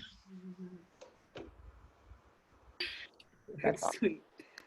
I know nothing more to add here in terms of like all the last week. I felt like it was every night was a different between DLAC and the back to school nights. The only other one to add is I really enjoyed the first KSPTA, I'm not going to call it PTA anymore, KSPTA meeting. I thought was so well run, and I know it was also very well attended. And I know we're going to put you on the spot. I think the total attendance of across all of the back to school nights, the level of engagement, I mean, every single one of these meetings, we've already mentioned DLAC, they're just really going gangbusters. I mean, I even saw our own meeting tonight. I want to say it was close to 140 people. So just the level of engagement, I think, is really high. And I think that's a credit, you know, and I keep saying this, you know, but a credit to our staff and you, Raquel, and our teachers to be able to pull this off in new and innovative ways, and to really engage all of us, you know, all these stakeholders. It's quite an achievement. So thank you for that. And then the only other one I'm going to mention is I was on that Matt Willis call last Thursday and saw his like confidence and swagger about we are getting off that list, you know, come today, like it is going to happen. And so, you know, it just goes to show you, I think that, you know, what Raquel is doing, the pivoting she has to do as, you know, as a leader of our school, just to, I mean, it looked like everything was going green light in that direction up until, like she said, you know, this morning, and to be able to sort of, you know, prepare for board meeting tonight in a different way. And I just think these are really hard times, and thank you for that. Thank you to all of our leaders who are doing that so effectively. And from a, you know, from a perspective like ours, it looks just effortlessly, and I know it's not effortlessly. So just thank you for that. And yeah, and Matt Willis call, you can listen to it. It's all these are recorded, and it's just remarkable. I think that was his 16th he's done, and he's committing to keep doing these. And they really do, I feel like, are going, you know, in all different directions. So I'll be curious to hear what he says next. And that is it, I think, for all of the reports out. Moving into master calendar and then future agenda items. I don't know if there's anything on master calendar. Again, is our sheet like this, the color coded sheet. And I think that we did talk about doing the one amendment. I just wanted to note about doing in October our board goals and superintendent goals. That we'll be doing that, and it usually happens in August. So I think that was the only major update that I wanted to mention from this. Anything else anyone wants to add about master calendar? Yeah, sorry, just a reminder, I'm just double checking my calendar. Don't we have an additional meeting? It's not on this calendar. What was that date again? September 22nd. Okay, because that didn't get on this calendar. Yes. It's not there. September 22nd. Thank you for catching that. Yeah, okay, I have it on my regular calendar, but I just got worried. Okay, September 22nd. And we'll have it at 5 o'clock, just a typical time, so it's available for our community. 5 o'clock. Okay, got it. No, thank you for that. And that one should be a more abbreviated meeting, if you say that now. Future agenda items. Anyone have anything from, I did keep a running list from before, but I think that some of these I know that Raquel and I have already talked about, we talked about in agenda planning that we just haven't, I don't want anyone to think that we've taken them off. From before was things about the youth truth survey. These are kind of in the future, re-looking at the deferred maintenance list and differentiation. I think were ones that we had brought up before for potentially October. There was, oh, go ahead, David. I was just going to say, I think we would be remiss in not having some time dedicated to the incidents of hate speech and the district response to that. Recently, I think we can't let that opportunity, can't let that slip our minds. I know we're distracted by the tactical issues of implementing distance learning, but it has to be addressed. Yeah, no, thank you, David. I know we had talked about that too. Yes, added for October as well. So hearing about the data from the wellness surveys. I know you talked more future youth truth, but I think we have an immediate data, hopefully, that will that could be shared back. And the other thing that I think I mentioned last time was, and I know that we heard, I don't know if it came up in the chat or in emails to us, but I know it's in the continuity plan, but more information around assessments, like what are the different grade levels doing? What is the plan and how are we communicating that plan to parents and that feedback to parents around assessments? I know parents have been asking about that. That's great. That's great. Anything else? I'm sure more things will come down the pike. Well, this kind of goes to reflections about the meeting, but there's a lot communicated to us, both in email and then in the chat around just this desire to get a lot more concrete around what our plan is. So I don't know if that's as far out as the next board meeting or some like an office hours format to explain something that comes out in writing. And I know that Raquel and I talked a little bit about this survey coming up on Friday and kind of how we utilize that stakeholder input to influence that plan. But I think we need to talk about what is going to be the process to get us to this hybrid plan. So maybe Raquel, you could talk about kind of what sort of the time markers are around that. Yeah, so I think we really are in that place where we need to be thinking more concretely about the hybrid plan now that distance learning is completely launched. I shared a little kind of breadcrumbs tonight about the notion of the cohort, 2-day on, 2-day off, 3-day distance learning model. And I'm hearing very loudly that, and I don't mean that in any kind of negative way, but from parents, they want to know so they can plan, right? And I think they deserve that, right? So what I would love to ask, and something Davina and I talked about earlier today, is Kwok and Davina had previously volunteered to participate in some of our return to school committee. And so since we can't, due to the Brown Act, we can't have all 5 of us, but I would like to have, if there are members of the board that might want to sit down with me so we can talk about some of our next steps, because we have some visioning of what that'll look like and want to just be sure we are able to dialogue about it and have another set of eyes that's out there in our community to help us with the surveying as well, right? To look at the survey and give some more insight. I think that could be really helpful.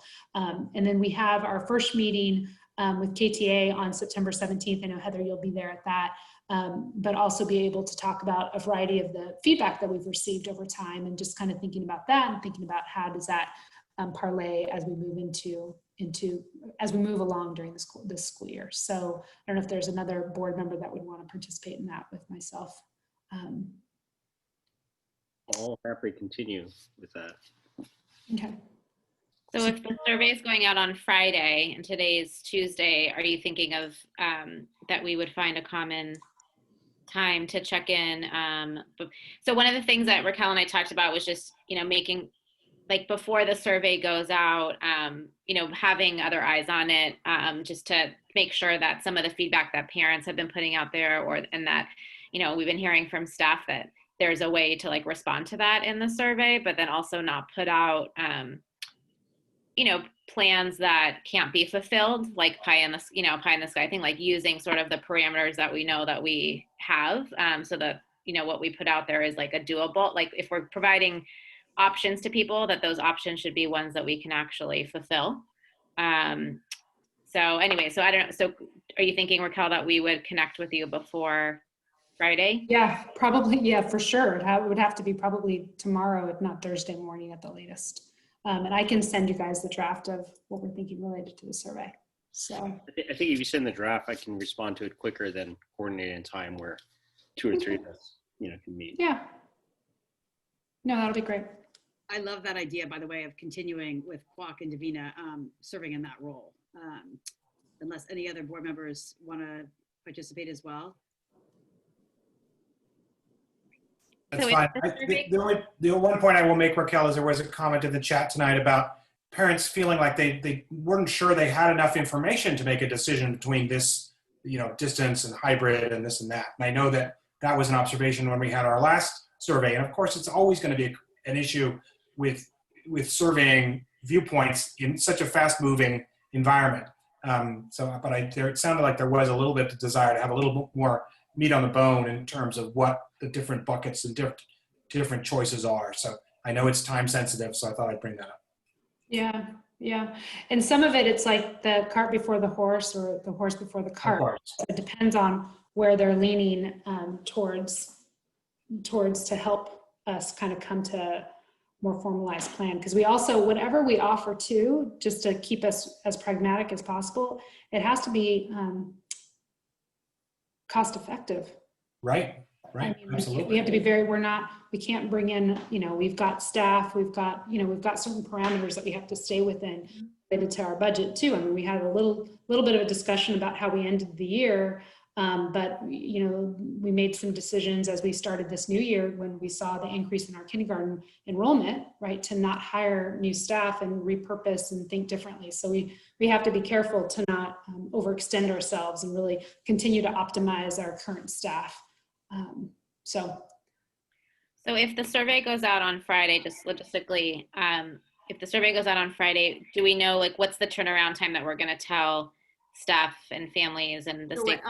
Davida, just to cut this off, I think this is just like on future agenda items. So I think it'd be best if probably you guys take that one offline. Okay. In the interest of staying on task.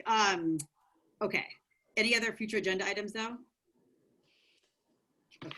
Moving forward, I think you might be able to blend this into the hate speech one, but what typically in September we talk about the disciplinary board policy, and it is a requirement that's an annual review. So maybe there's a way for us to look at those things together, and so we can bring that back in October as well. Yeah, contextualize it too, even better. Perfect. That's it. So no other, we got a nice full agenda in October. That's not counting the normal things, which is great. Okay, moving forward, pertinent dates. We already went through those. I think that we're missing the 22nd meeting. And with that said, debrief on meetings and norms. Does anyone want to comment on the meeting? I think it was our highest attended meeting, if I'm not mistaken, in terms of, I think it was up to 140.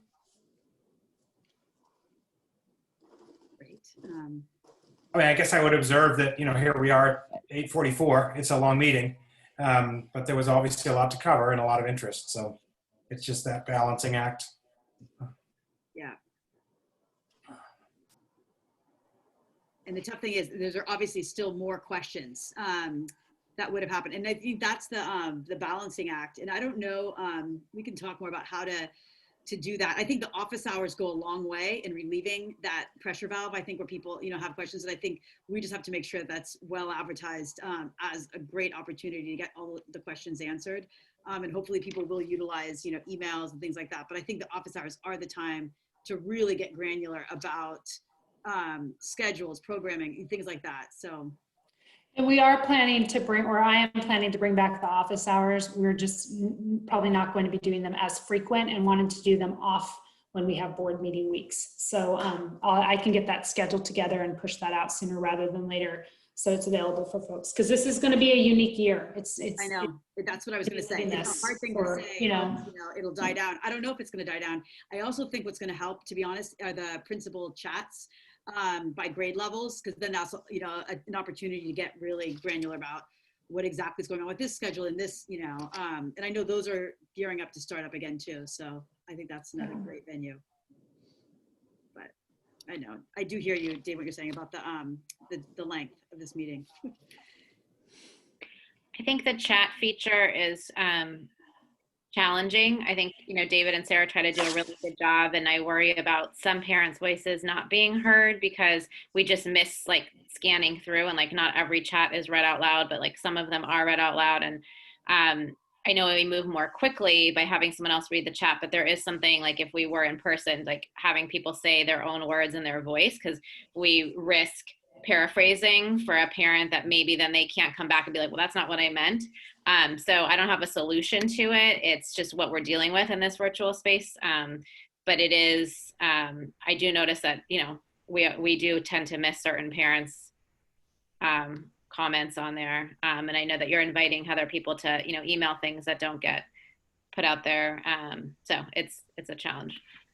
I actually wonder about shutting off the chat feature, honestly, and just having people either raise their hand to speak or say if they have feedback they want to send, they can email it to us. I do feel like the chat feature is super distracting. And like I was trying to answer some of them were just like informational questions, but I didn't realize I had to add the attendee. And so I was answering it only to the panelists. And I just feel like it's and there were questions that we didn't get to, and it feels like it could go on forever. And I would be in favor of actually shutting it down or telling people that we won't respond to it during the meeting. Like if they want us to respond during, just like a public meeting, if we were in person, they'd have to stand up and speak. They can't pass us notes and have us like answer the question, because I don't think all the participants see the chat. And so it's only whatever we say from that chat is all the participants are here, which is not the same as somebody standing up in the meeting and asking their point, which Davina, I know this is what you were saying. I'm totally agreeing with you. I guess my view is like what that says to me is that we should either shut down the chat if that's an option, or tell people that that's not a vehicle for getting questions answered. Like that going forward, questions have to be raise your hand or email us. I mean, God knows people email all the time. I think there is there's a lot of value in having stuff discussed in an open forum like this, where we do get the feedback and people do hear in real time. I completely agree with the observations about chat being a difficult vehicle for that. But also I will say that we did have some people say, I can't stick around any longer. This is my question. You know, and there's, because of the fluidity of the schedule, I think some people use the chat to solve for that. But maybe that's consistent with saying, right, gotcha, we hear you, we're going to get back to chats afterwards, which maybe that's the protocol. But I don't think shutting it off, because I think people do think of things in real time, maybe just making it clear they're not going to hear back in real time. Or maybe just making it clear that we, in the interest of time, have to paraphrase and or not answer all of them. In other words, I think trying to at least set an expectation that we're not literally we're not going to read verbatim and respond to everything that goes into the chat. Plus, the other thing that I find distracting about the chat is people literally are chatting in there. Like people are just sending us comments during the meeting. And so, you know, pro or con or whatever. So some of them aren't questions. And when I'm trying to listen and trying to scan to that, I don't know, it's distracting. I don't know if there's a way to streamline the use or set different expectations around it. Like, I appreciate that people are saying nice things, but it sort of got us into trouble in the last meeting too. Like some of the things that people were posting in chat was like, oh, I don't really want that, you know, in the forum. I think that the people also, like, people are more uncensored in a chat. And then we get this information in a chat, and then we're picking and choosing because something may not be in our mind in that moment an appropriate thing to say out loud. It just becomes really complicated about us picking and choosing what gets said out loud and what doesn't get said out loud. And if somebody has to speak in their own voice, then they're responsible for how they come across. And sometimes it could be tone of voice or other things like that. So I think it's a kind of a problematic, you know, I think it is a problematic feature. Like, we always want to increase the engagement, but I do think it leads to distraction and also maybe not communicating everything equitably that gets actually put in there. So I have seen in some meetings where they say it's an unmoderated chat feed, meaning that if people have questions, you would announce this, but you could put them in there and then they would get answered, not that night necessarily, it's in the future, but it's just so you know that that's like, if the situation with David highlighted, if someone has to leave, then someone could go through them afterwards. But I still think, you know, we could, you know, I like the idea of saying in the beginning of the meeting, our preferred method, we don't want to miss out, because that's frankly the truth. I don't want to miss out on someone's viewpoint. Raise your hand. You know, that's the easiest, or send an email. And there's a chat feature, but they will not be answered that evening. It's I don't know. Kwok, you're yawning. I know you're tired. Okay, this is, maybe we'll not answer this tonight. Why don't we pick this up later? I think that intentions are all good. And I don't know if I have a solution. Raquel, I think you did, just to close this off. From a public meeting standpoint, is it required? It's not required to have a chat, just to be clear on that. I think you did check with Josh about that. Okay. Yeah, no, because it's maintaining the decorum of your meeting. So it's like what Sarah mentioned. people wouldn't, the chat function depends on how people are using it, but it can literally be just like a shout out in there. That doesn't happen in a meeting, or you wouldn't allow that to happen in a meeting due to your regular decorum that you would be holding, so. Okay. All right, I think we're all tapped out for tonight. Let's, what I suggest is that we don't have a solution for this right now, but we can bring it up at our next meeting, unless there's any strong feelings that we need to talk further about this. I just think everyone's. Can I suggest that whoever's on agenda planning just come up with what they think would work best for the next agenda and just share that out? Oh, which reminds me, since that's going to be me, I think. Okay. Have we set the day for that? I don't think I have that calendared. Let's take that one offline, if that's okay, Raquel. Yeah, no, that's fine. I just don't think I have it in my calendar, so I'm just pointing that out. We don't have to decide it right now. Okay. I will look as well to see what's on there. With that said, I think that we can Adjourn. Yeah, 4 hours and 23 minutes later. come on. All right. Well, thanks everyone for the time. We are. I didn't say that. I didn't. Sarah said that. I know. Well, it's only because we're meeting weekly. It's late. All right. Good night, everyone. All right, guys. Thank you. Bye. Thanks, everyone. Good night.